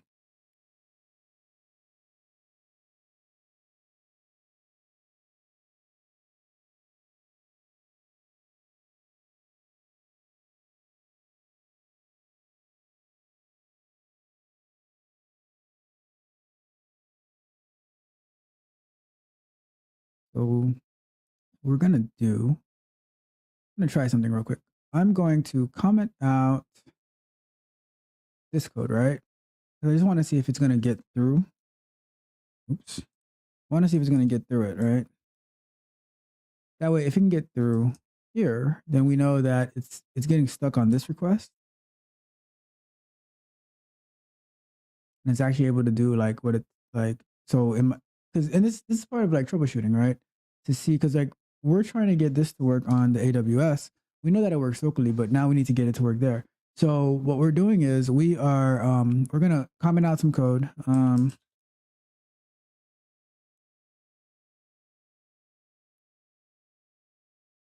So that we can see like what exactly the issue that we're experiencing.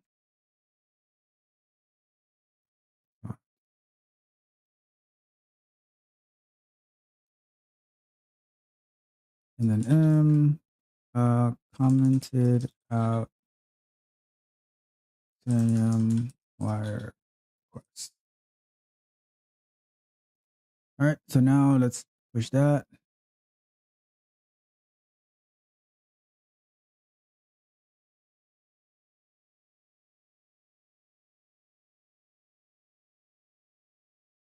Now, when we go back to our terminal, we should be able to do a pull.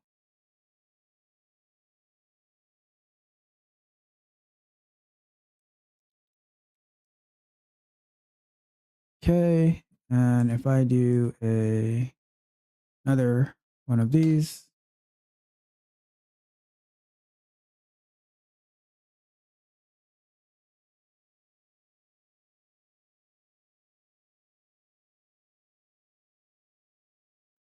let's see. See, but it still looks like it's still. Remember, like last time when it wouldn't stop running. I gotta investigate why that's happening, because once I stop my test in oh, you know what? You know what? It might be. Let's do one more change to our code. We go to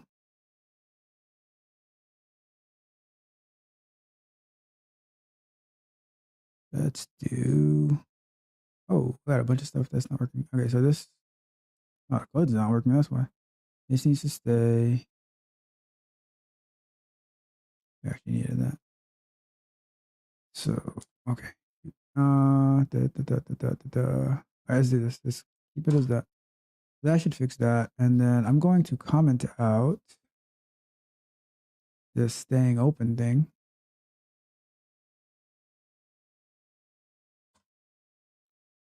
Git status, so git commit.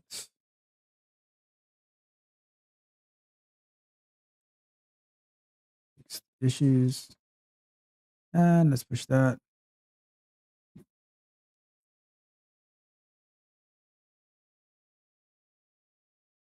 This code wasn't going to work anyway, so let's see. Open it.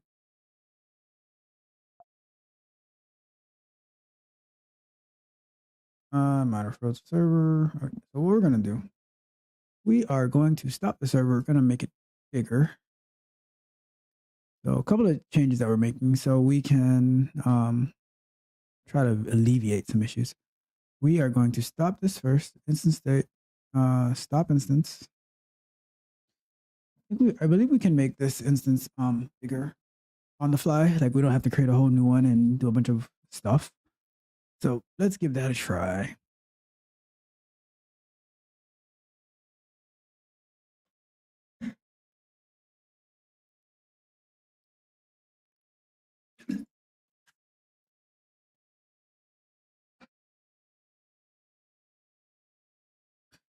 Okay, so it's stopping.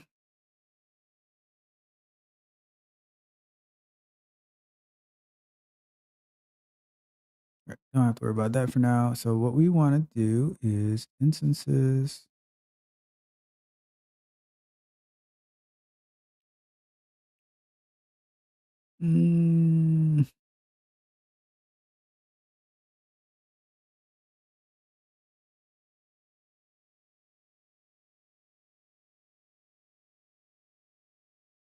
I have to wait till it's. Oh, I need a mouse pad. All right, so I want to.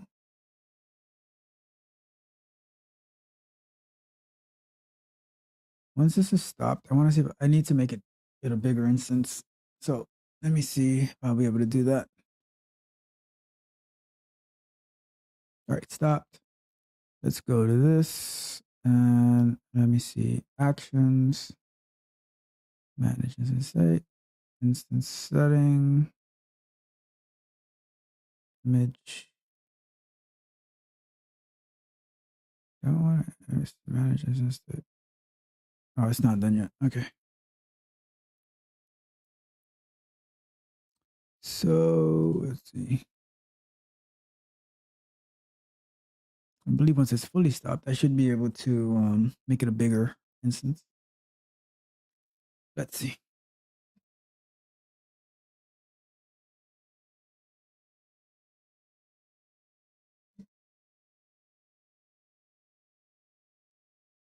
Takes a while to stop it.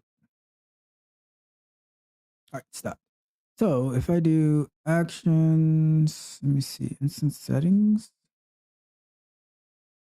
change instance type, and let's go for a, I'm going to be using it for too long, so let's go for a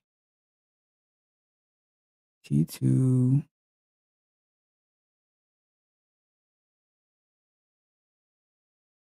Let's do T2 large for now. Or I'll just go for a large. We're not going to use it for too long. I'll shut it down once we're done. But that way I'll get more memory. So that it, like, if it is the size of the instance that's causing the issue, that'll alleviate it. And then we can continue troubleshooting as necessary. But I mean, this is a good experiment, a good software exploration. That, like, what is our theme here, right? What's the theme? It's engineered to win. So we are developing a solution to being able to run the Selenium-Wire on an EC2 instance, and like, we got to get our hands dirty working on some networking things.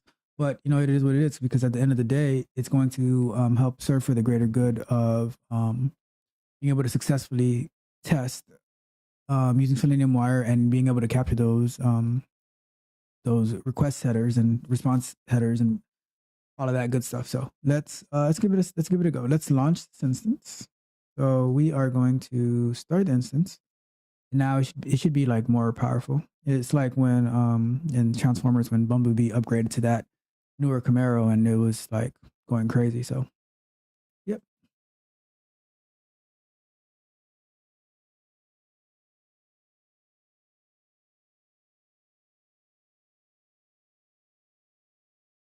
So yay. Let's see. Click on that one. All right, we're running. So we got a new IP address. So we need to, I don't even know what happened. Let's see what happens with this. Yeah, it's got stuff. Let's close it. Open a new one. Terminate. So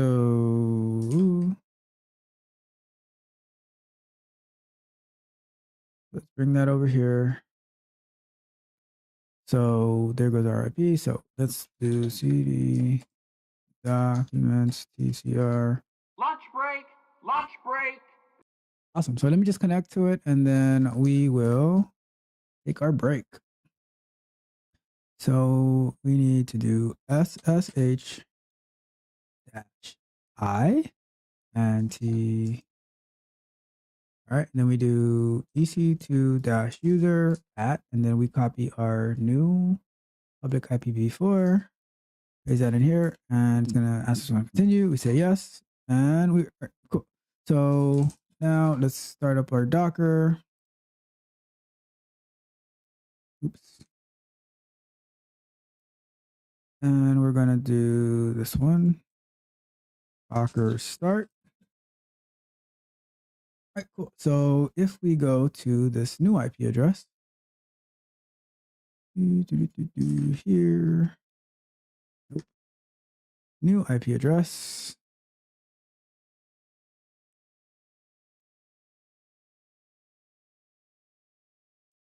And 4444.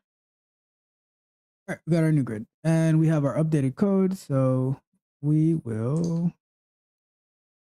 back to that. We are on a lunch break. So, okay.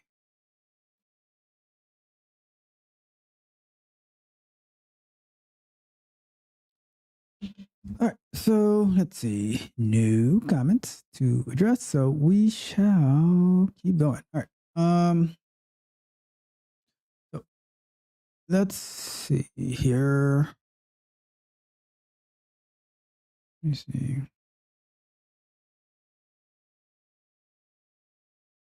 Yeah, so just to reiterate, when looking at the like when we're looking for jobs, you need to be wise about how, like, very strategic about how you're looking, right? You want to look at what they're asking, and let's say you take like 5 jobs, right? And you see like what is the most common things that they're asking for, and then you go and you refine those skills, right? Because let's take a look at let me before I show you, let me just see. So this Tixer position, it's been posted 2 months ago. It's still there. I don't know if it's still available or not, but it had over 200 applicants. And then it says, see how you compare to 2,232 applicants. So there's tons of people applying for it. So how do you make yourself stand out? Like it's not just going to be given to you. You need to like study. You need to like create a schedule and see like, okay, what are the top skills that I need to work on so I can stand out. And then now when, like, if I actually do get an interview, what can I do that is going to wow the interviewer so they can say that, okay, this person, like they're driven, they're innovative, they're creative. They're going to be an asset to our team, right? So, and I think like I have a way that I'm thinking that I think would be like very helpful. And we are going to implement it on one of our live streams. I think maybe Thursday. We'll see. I don't know. That one maybe not, because that does take some infrastructure, but I'll think about it. I will let you know. But I think there's a very cool thing that we can do that will help you stand out as a QA engineer from the rest. And but like I said, like do the basics. Go and write test cases for like the major websites that are out there. Write test cases. Create defect reports. Automate those standard flows so that you go into interview, like you say, oh yeah, this is my QA portfolio. Like who's ever heard of a QA portfolio? But you have a QA portfolio and says, oh yeah, this is my QA portfolio. I've automated these sites. Have I worked for them? No, but and then you say like, it's actually harder to automate for a company that you don't work for, because you don't have any control over the code, any control over what the developers are doing.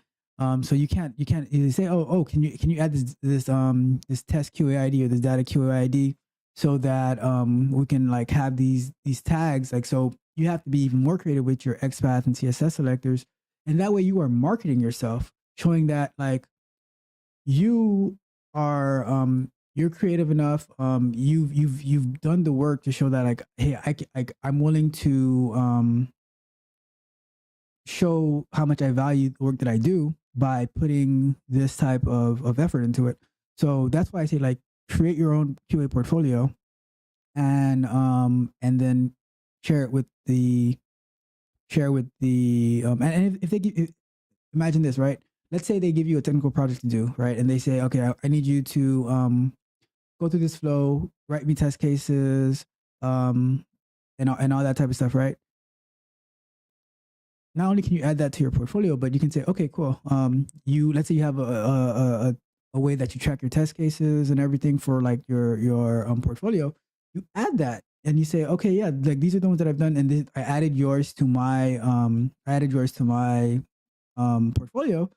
And they see like, okay, like this person, they're very organized and they know what they're talking about. So that's what I'm trying to tell you. Like, be strategic. Do stuff that other people are not doing and they're not willing to do, and let's say you like, because I haven't heard this type of information like anywhere else. Like, I just thought about it like a few days ago. Like, create your own QA portfolio.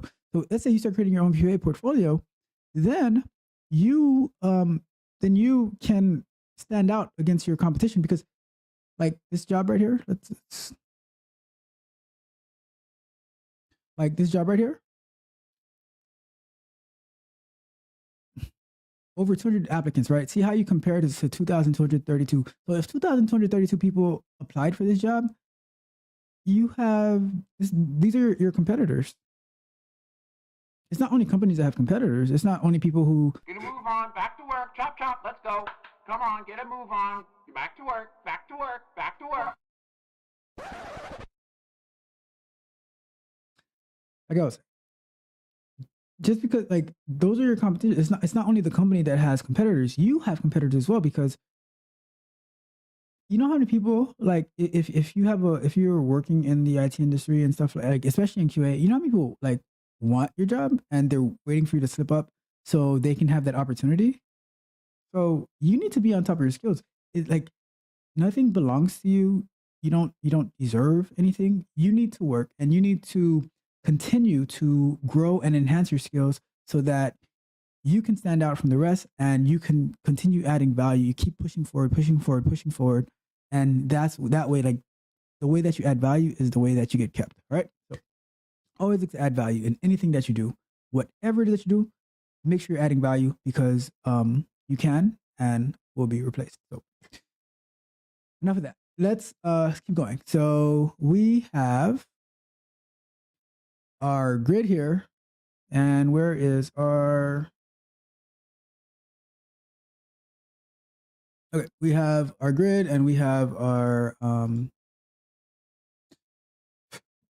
so if you remember, we had commented out the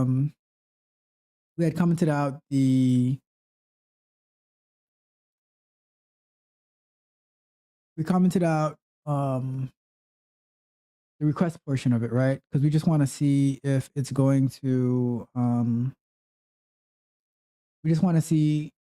we were trying to figure out the problem, right? So let's do it with the basic, right? So let's say Docker PS, we have our Selenium grid running, and now we're going to do. I wonder if I have it saved here. I guess so. But let's say we do ls cd m3 u8 parser test cases, and then we do Python 3 and test stuff. Let's see what happens here. So here, starting it up.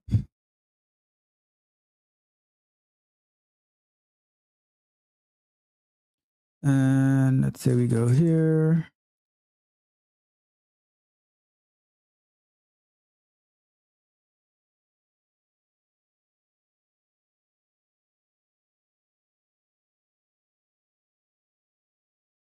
Okay, so it's either was the requests or it was the size of the EC2 instance that we're using. So before the break, what we did was we upgraded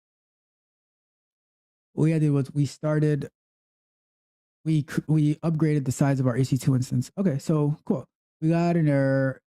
All right, good. So like even though it failed, this is good news, because now we see that something actually ran on the test actually ran, and it got to probably trying to click on the some type of dialogue, and whatever. It doesn't matter what the error is at this moment, right? This is just not interactable, but we got progress. So that is what we wanted to see. So with that being said, we are going to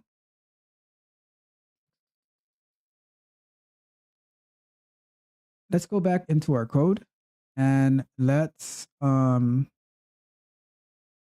some stuff. I'm going to keep this. All right. I don't know why. It's so weird. Like this is not ending the session. I'm going to investigate that another time. So let's go to putting this back. And I'm going to put this back.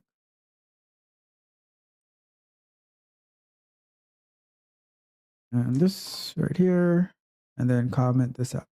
So we're back to our original state, and git status, git commit.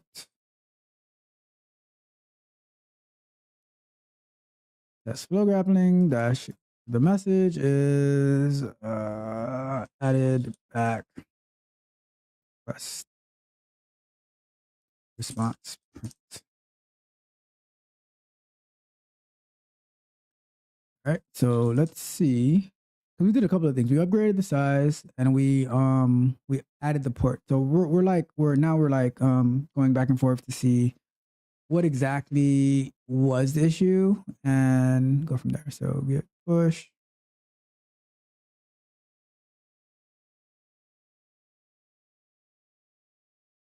Okay, now we're going to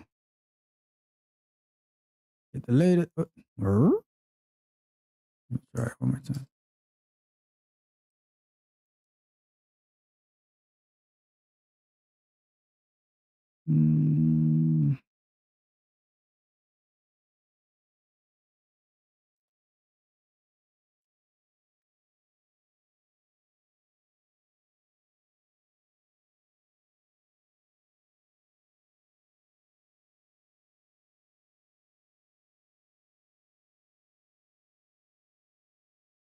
Let me see. Sticking the code here to make sure that what we commented out. Oh, okay. It's weird sometimes because like sometimes that you would expect it to see what it's pulled. It doesn't say that it pulled anything in, but then it has the code updated. So let's do. Oh, it's because I am. That's why.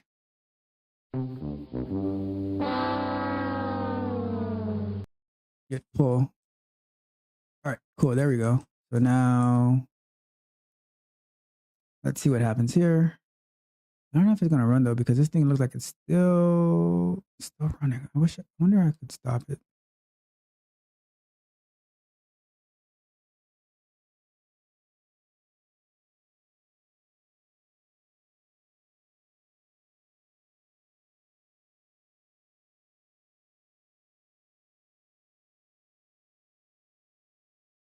Let's do this. Okay, let's do. Remember last time we had to keep stopping our Docker instance, TCR Selenium. I'm going to investigate that another time and I'll report back like what happened. But let's the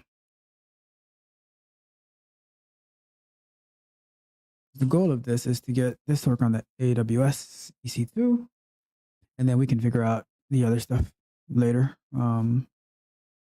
I'm not going to fret over it. It is what it is. So now let's try to run again. So we should have a session pop up.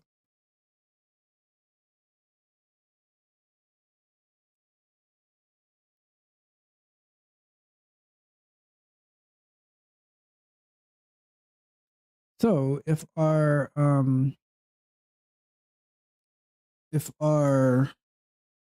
code is working properly, then it should try to should be trying to print out our requests and responses, right? But oh, okay, here we go. It actually did it. So yeah. Good. Let's keep it going. Let's see what happens.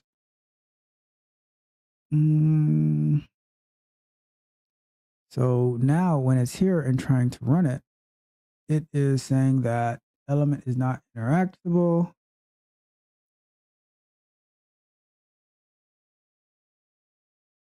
Button Osano CM dialog _ close. Let's see what that is in our code.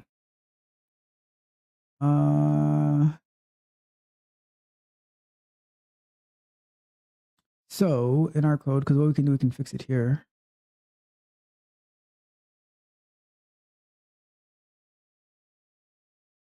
That is the cookie thing. So it's saying It's not interactable. So this getting here. Cookie dialog is greater than 0. What I'm gonna do, just so we can get past it, try, and then put that in here, accept, and then we say, what is the error that we're getting here? Element not interactable.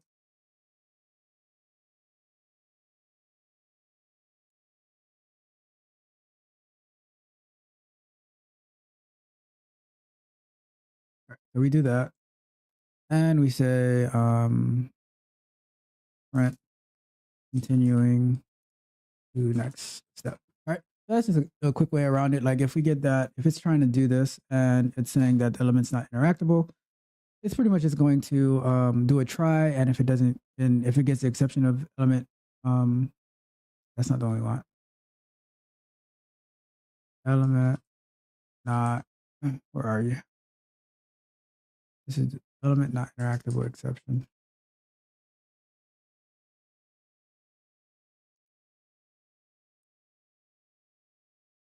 And then we take that out. So if we have that, it should just, like if it gets that exception, then it should just like print that we're continuing to the next step and move on with our lives. So not fret on that too much. Let's push this up. And let's say updated with exception for element not interactable, because that's the error that we're getting on tests. And now we're going to push. And we push. And then we're not going to do it here. We're going to go to our here. And we're going to do a git pull. And did it not push? Let me see. Oh, it didn't add it. Let me see. Git commit.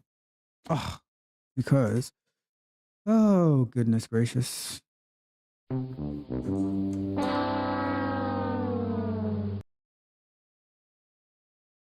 I tell you. So we need to do our test cases slash.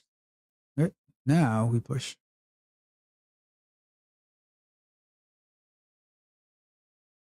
And we push. Now when we go back over here, we do a git pull. Get it? All right, cool. So now let me stop this again because it's just doing its own little thing. And we're gonna start it again. And you just gotta compartmentalize the issues that you get. You know, you can't just like say, oh, well, I'm just gonna focus on getting this thing to stop, when that's not our goal for today. Our goal is to get the this test, this M3U8 test, running inside the AWS EC2 instance, the same way that we got it running in our local Docker environment. And we didn't change anything in the proxy settings, right? So this proxy setting is working the same way as it did locally. So the only thing I'm gonna do, like once we get this to go through, I'm going to remove that that port to see what happens, you know? So, because I'm just curious now. So we have our Docker running, and let's do our Python test again. Okay.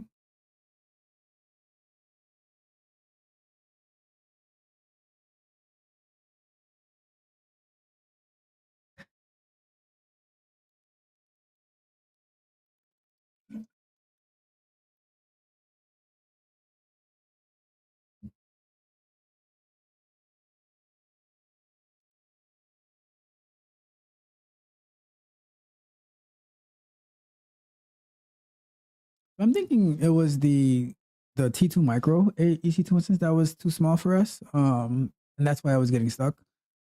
Because this one with the large, it's been able to get through it. So, and like, because let's say like the T2 micro or nano, one of them is the free one, but sometimes you have to invest in your learning. So let's say you have to use a large instance. It's pennies. It's pennies for like the each hour that you need to use it for. And I don't think you're going to be using it for hours and hours. So what I'm saying is that invest in yourself. So if you need to spend a few dollars to use an instance, so you can get familiar with Docker, get familiar with all these technologies, then spend the money. Okay, spend the money so you can get familiar with it. So here we go. We have continuing to next step. So we didn't get the, all right, so here we go. Featured, all right. That's what.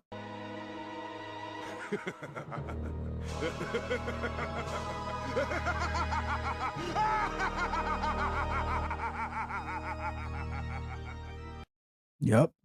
So here we go. And now it should try to capture that M3U8 file and start doing its thing. But like once it starts doing that, I'm going to stop it. And once it starts doing that, I'm going to stop it because we're not going to go through that whole M3U8 thing, like getting all the segments and stuff like that, because we've already seen that working, and it should work the same here. Okay, so let's look at our code to see where does the click intercepted come in, to see at what stage it's at.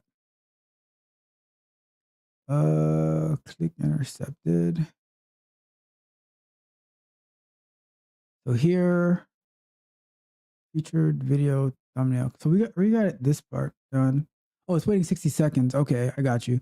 It's waiting 60 seconds, and then it's going to print out what it got, and then it's going to get that, load that manifest URI in there to start tracking. Okay, cool.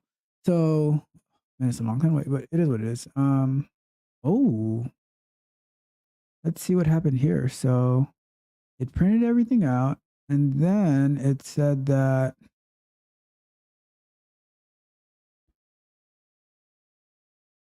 oh,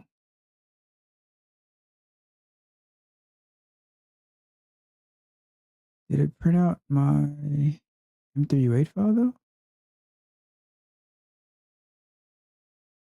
Let's see what we have here. What do we have in our code? What was supposed to happen? So we got here, and then when it got to here, oh, we got stuck over here. What we're gonna do, we're gonna move this up. This should be here instead, to see what the manifest URI is supposed to be. Oh, you know what it is? Because right now it's taking anything that comes through it, but we need to filter it down to the, remember we commented this out. We need to filter it out to the driver scopes to only look for that M3U8 file. Let's do that. That's because that's why it's probably trying to use like either the first or the last one that it got in the loop, and then it's putting it in there, and it's like not going to work. Right? I can't see it in here, but I'm pretty sure that's what's happening. And that's why like I was gonna push it up and move like printing out the M3U8 file or the manifest URI above, but I know that's what's happening. So let's do this.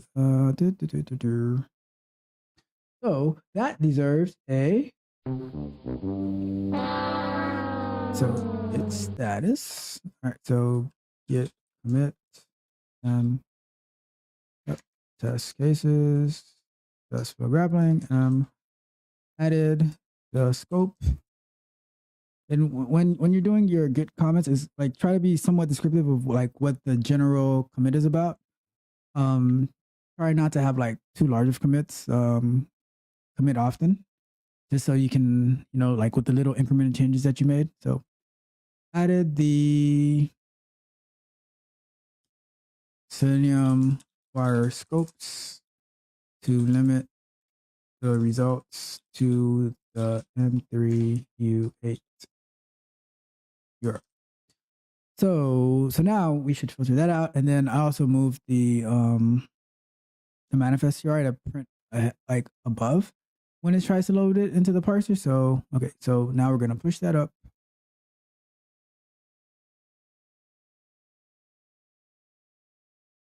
And here we go.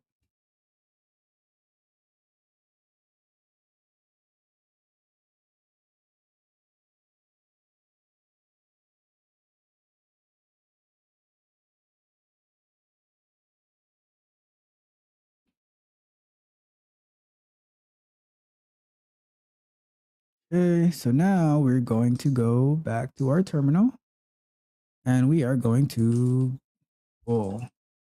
All right. And now we are going to, I gotta stop this thing is so annoying having to stop this every single time. But like I said, stay focused on the mission, right? Just because frustrating things happen, you don't have to give into that. So we're gonna focus on this mission, get this to work, and then another time we'll look into why Selenium Grid isn't stopping. All right, so now we're here and we are going to go that, check it out again.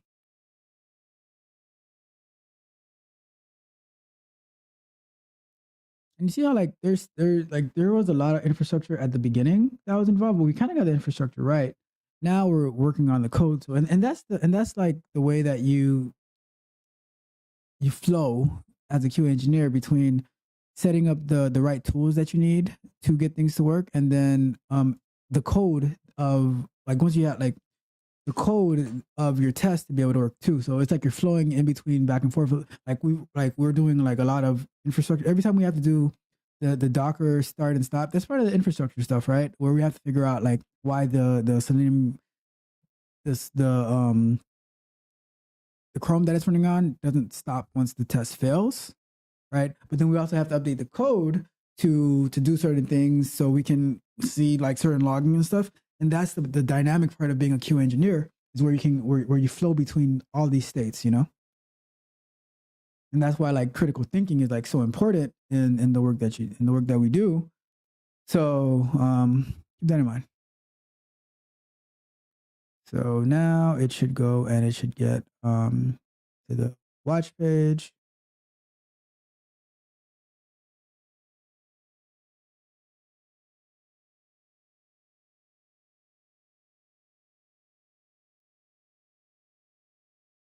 Just move this over a bit so we can see it happening.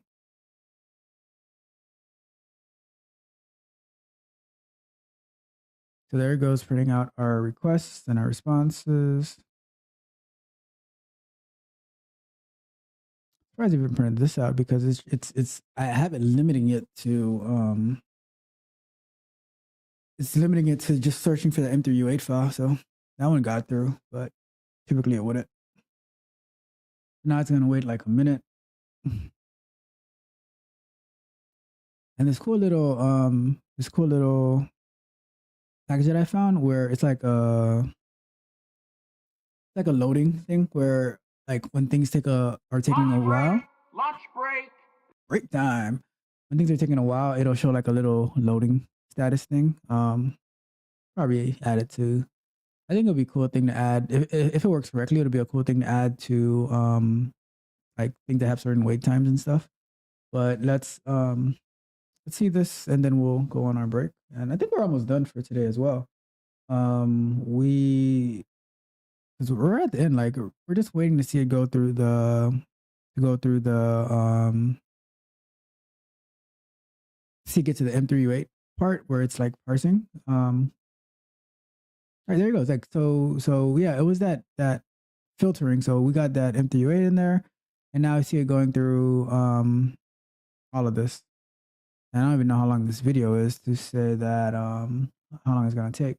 But we are on break, so let's go on break.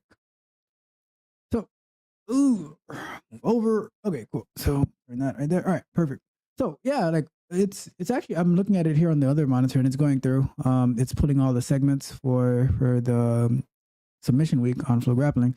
So it's actually we got it, right? So the last thing we're going to do before we wrap it up tonight, we are going to wait 1 second. We're going to remove that IP address from the security group to see if that was also a factor in it. Not 100% sure. So we'll check that, and we'll check that, and then we can wrap it up. But for now, let's enjoy our break and not have to worry about that. And what I'm going to do, let's see if there's any comments. So remember to like, share, and subscribe to Tech Coach Ralph for more fascinating information in the tech industry. So if you haven't done yet, I don't know what you're waiting for. Go ahead and subscribe today. All right. Let's see here.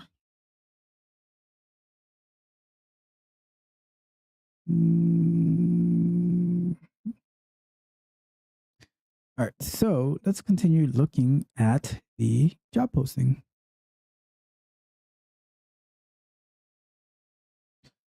So I'm going to leave this here in this background right here so you can see that it's working as we expected. So because I think that's cool. That's a nice cool little win for us to see, like while we're looking at this job posting, that it's actually like what we coded is actually working as it should. That's what we were looking for, right? And that's what QA engineering is all about. It's creating QA solutions. It's different from being a QA tester. Definitely different from being a manual tester.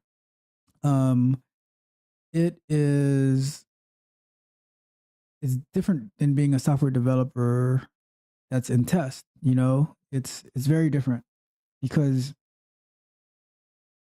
you kind of incorporate all of these aspects as a QA engineer, while a lot of these other roles, like they have like their lanes and like, they try not to cross over into other stuff. But being able to do this, it's remarkable, and that's how you engineer solutions, you engineer wins. So great job. So let's continue looking at this before we get back to, I just think it's cool seeing this run here on the side. We did that, and that's how we win. So let's look at the compensation and benefits. So salary range, 90K to 120K, plus bonus and equity, healthcare, PPO, and 401K, top of the line, work equipment, unlimited paid time off with self-regulated vacation policy. That's cool. Flexible remote working policy, casual laid-back office environment, and company culture, access to awesome events. I think that, like, if someone is into this part right here, like all these things are like, they're kind of standard and everything like that. Cool. But I think this part right here is might interest like a good bit of folks, because being that you are working for this company, I'm sure there's like awesome perks that you get to enjoy, like the live and virtual events and everything like that, and like you can always sell it as, I'm trying to get to know the customer experience better. So, whatever. And then Texas modernizing live and virtual events, commerce, providing end-to-end execution for events that serve over 50,000 fans daily across the world and make a material impact on our partners' revenue and operations. We are hyper-focused on large-scale, complex event organizations that require high-performance systems, agile development, and white glove service with rapid response times. So that's pretty cool. Let me see if they have a website real quick. TIXR. Let's see. And it's like something that I like to do as well. Like, I like to go and look at what the company does and get a better understanding. So like the first thing on the website is Old Matt Surrey, a cosplay festival, Sound Summit, Fish Riviera Maya. They have tons of events on there. Let's see. So like now imagine like you want to apply for this job, right? I mean, granted that there's like over 2,000 people who applied for it, but you can go in here and you can automate it and you can see how it works. Let's say you create a login for yourself. So many things that you can do. Like, move on, back to work, chop chop, let's go. Come on, get a move on. Back to work, back to work, back to work. You got it, boss. But yeah, you can like work on filling out like, just, testing whatever you can do to get familiar with the website, write some automated tests, add it to your test case management stuff, tons of things that you can do. So that being said, I think we spent a good amount of time reviewing this posting, and it's pretty cool. I think this company itself is pretty cool. So like I always say, like when you apply for a job, like do your research, like maybe like do some research to see like if it's a company that you would want to work for, but also I said also like if you get contacted, do a lot of research to see like about them, like research who's interviewing you, and I'll make a video about that, like how to get ready for interviews. But yeah, like research who's interviewing you and all that good stuff, right? So, but yeah, I think we spent a good amount of time reviewing this job, and it does look pretty cool. So, I mean, if you're looking for something, apply for it. If I was looking, I would apply for it. But anyways, let's finish this up, right? I'm gonna close out LinkedIn because I'm not going back to LinkedIn today. Let's close out their website. Pretty cool stuff. And look at that. Because it actually finished, right? I don't know if you're tracking it on the side. Actually finished. It actually stopped. So it's like when it fails, it doesn't stop, which is not good. We want when a test fails to actually close out our session. But that's another story for another day. All right. All right. So what we're gonna do, like the last thing I said, which I'll put the clock on anyways, even if we should be done way before that. So let's go here. And we go to overroot. Wait, so we go here. I just want to try this. I want to try removing that port of 8091 to see what would happen.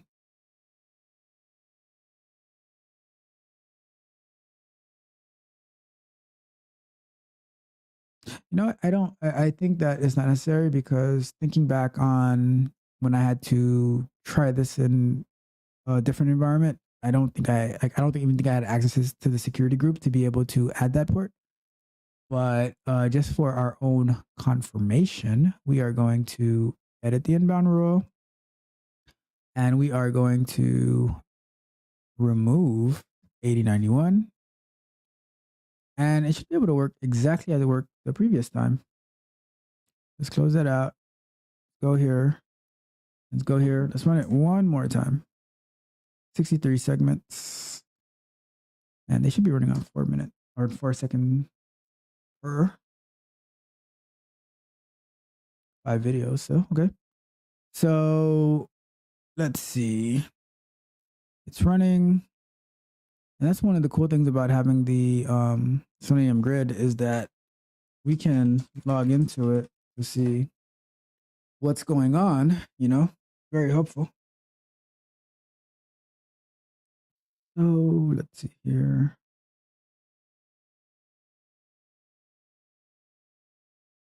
Ooh.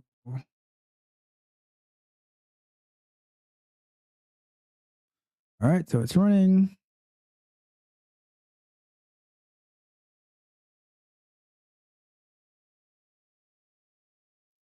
Let's see. So now we're waiting for it to click on the watch page. And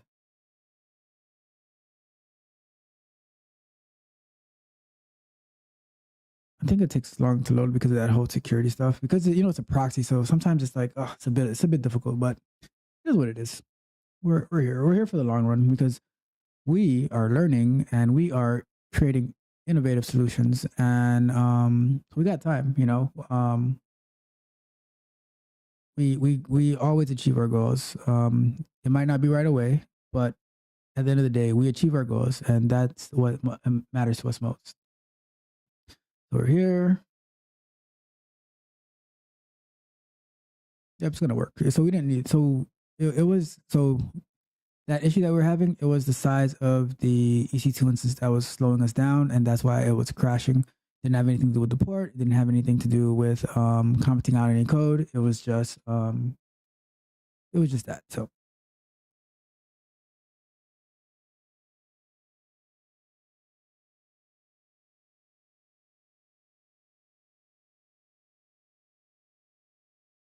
all right. So now it should start. It should find that M3U8 file, print it out, and then start going through the segments just like it did the last time.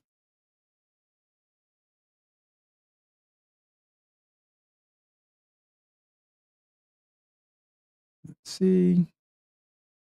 Waiting at 60 seconds, which we probably could reduce that time, but you know.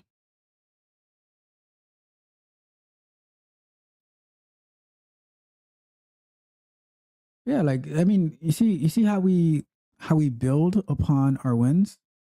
Our very first live stream was, could we get Selenium-Wire to work with the RemoteDriver, right?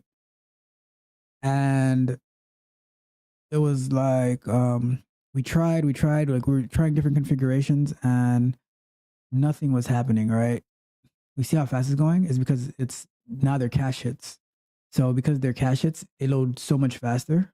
So it's gonna be done in no time. Look at that. That should be it. Boom, done. Look at that. That's so cool.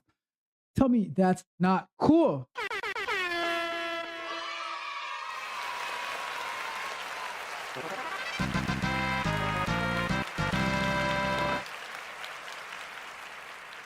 That's what I'm talking about. Look at that. Look at that. So we went from, like I was saying, right? We went from, you know, and I don't, let's do it like this. Let's do it like this. We do not need our timer anymore.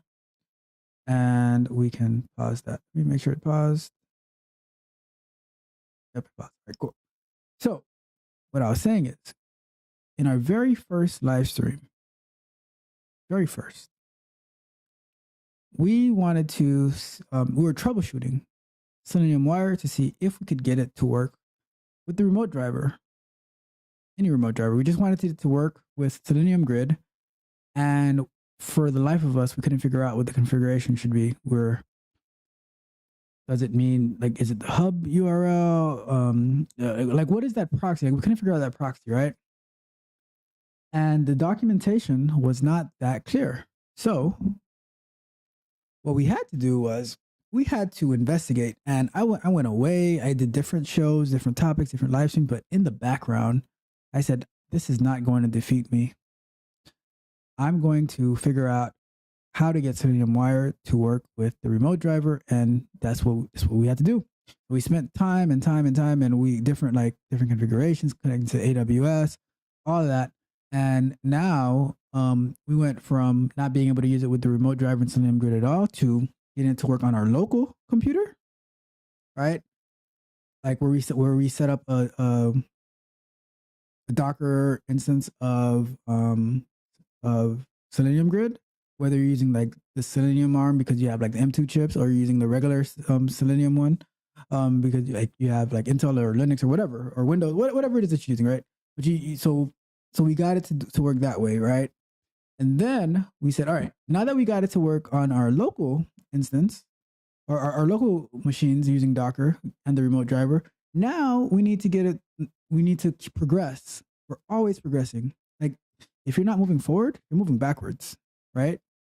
Remember that. If you're not moving forward, you're moving backwards. So what we did was we got it to work from we started from nothing, right? And we took it from nothing to getting it to work on our local machine using the Selenium Grid of Docker, right? On Docker, okay? And then we said, okay, we need to move forward. We said, can we get the Docker instance or the Docker container on an AWS EC2 instance to work with our Selenium-Wire? And we pushed forward today, where we had a little bit of issue, but it turns out it was more of an infrastructure issue and not an issue with our code, right? The most code that we really changed was adding that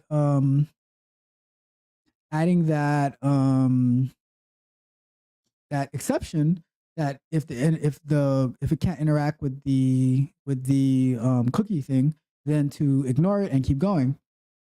But that was like the only like real code change we did. It was mostly on our infrastructure, you know, and that's where the DevOps portion of it can mix with the QA engineering. So it's like there's there's DevOps and everything like that, but there's also there's like DevOps for QA, because we need our code to run in certain environments as well. And that's what we did. Right? So now we upgraded our instance from a T2 micro to a more powerful T2 large, because, and like I was saying, you have to invest in yourself because, okay, let's say it's like 9 cents an hour to use this, to use the T2 large, whatever the cost is, right? But it's not that much. So you get it for like an hour or two or whatever, and you turn it on, you do your configurations, and you get it to work, you engineer the win, and then you turn it off. Right. And so if you need to use it again in the future, you go ahead back and you turn it on. Right. But you don't let anything, right? You don't let anything don't let anything stop you from accomplishing your goals. Right. And that's what we did today. We had a mission and we accomplished the mission. We accomplished it very well. Took us some time, but we did it. Right. And that's why, like, we do what we do. So, and we're not done yet, though. We're done for today, but we're not done yet, because the next thing that we need to do, which is going to take us into more configuration of our EC2 instance, more infrastructure, right? We need to get it to work using the not remote. We need to use it, the AWS device farm. That's our next challenge. We need to be able to use the Selenium grid of AWS device farm. So we're not done yet. And with that, we're not going to be able to because the AWS device farm is its own entity. So we're not going to be able to use like that 0.0.0.0 IP address, because that's not where it's not going to be on the same network. So our networking is going to need to be changed, right?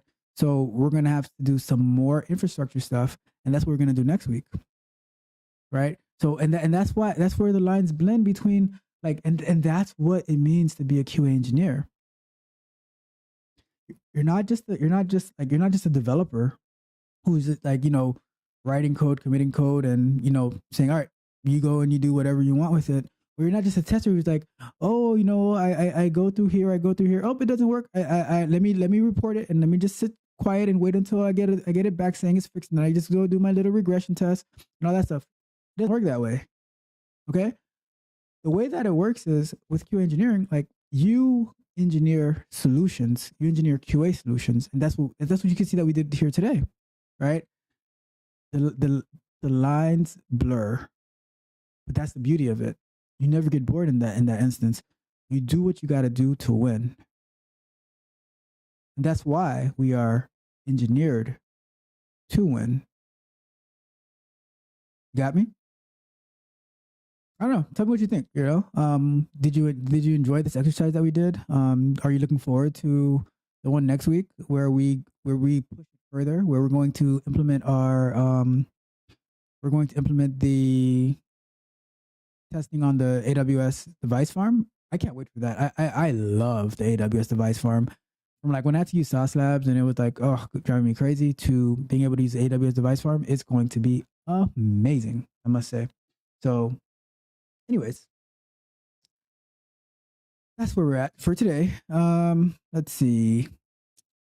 Anything? Yeah, nope. So leave me a comment in the video. Let's go with this again. Remember to like, share, and subscribe to Tech Coach Ralph for more fascinating information in the tech industry. And let's see, anything else? So one more time, the schedule for this coming week is tomorrow. We have another episode of Candid Conversations that is being dropped. And on Tuesday night, Q&A session, live around 7 p.m. Eastern Time. On Wednesday, we have a recorded video of, I think we're going to be doing how to get started with Selenium in Python, part one. And then on Thursday, we will have another live stream, topic to be determined, but I will definitely let you know. And on Friday, we have the bug bite. And then next Sunday, we are going to be back here doing Selenium-Wire on the AWS device farm. And throughout the week, look for our clips that are going to be dropping, look for our shorts, and get in contact with me, whatever you need. I am here to serve you. Okay. So on that note, without further ado, I wish you guys a wonderful rest of your Sunday, or depending on where you are, it's already Monday. So have a wonderful week, and I will see you on Tuesday night. And until next time, friends.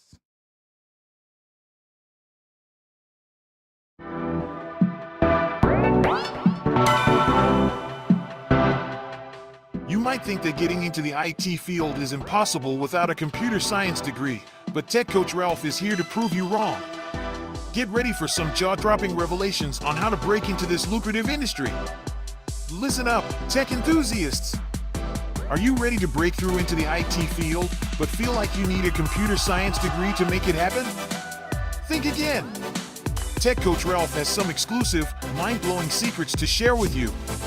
Get ready to be blown away by his jaw-dropping revelations on how to break into the tech industry without a computer science degree. So get your notepad ready, because Tech Coach Ralph is going to change your life forever. Buckle up, because you're about to embark on a journey to success in the IT field.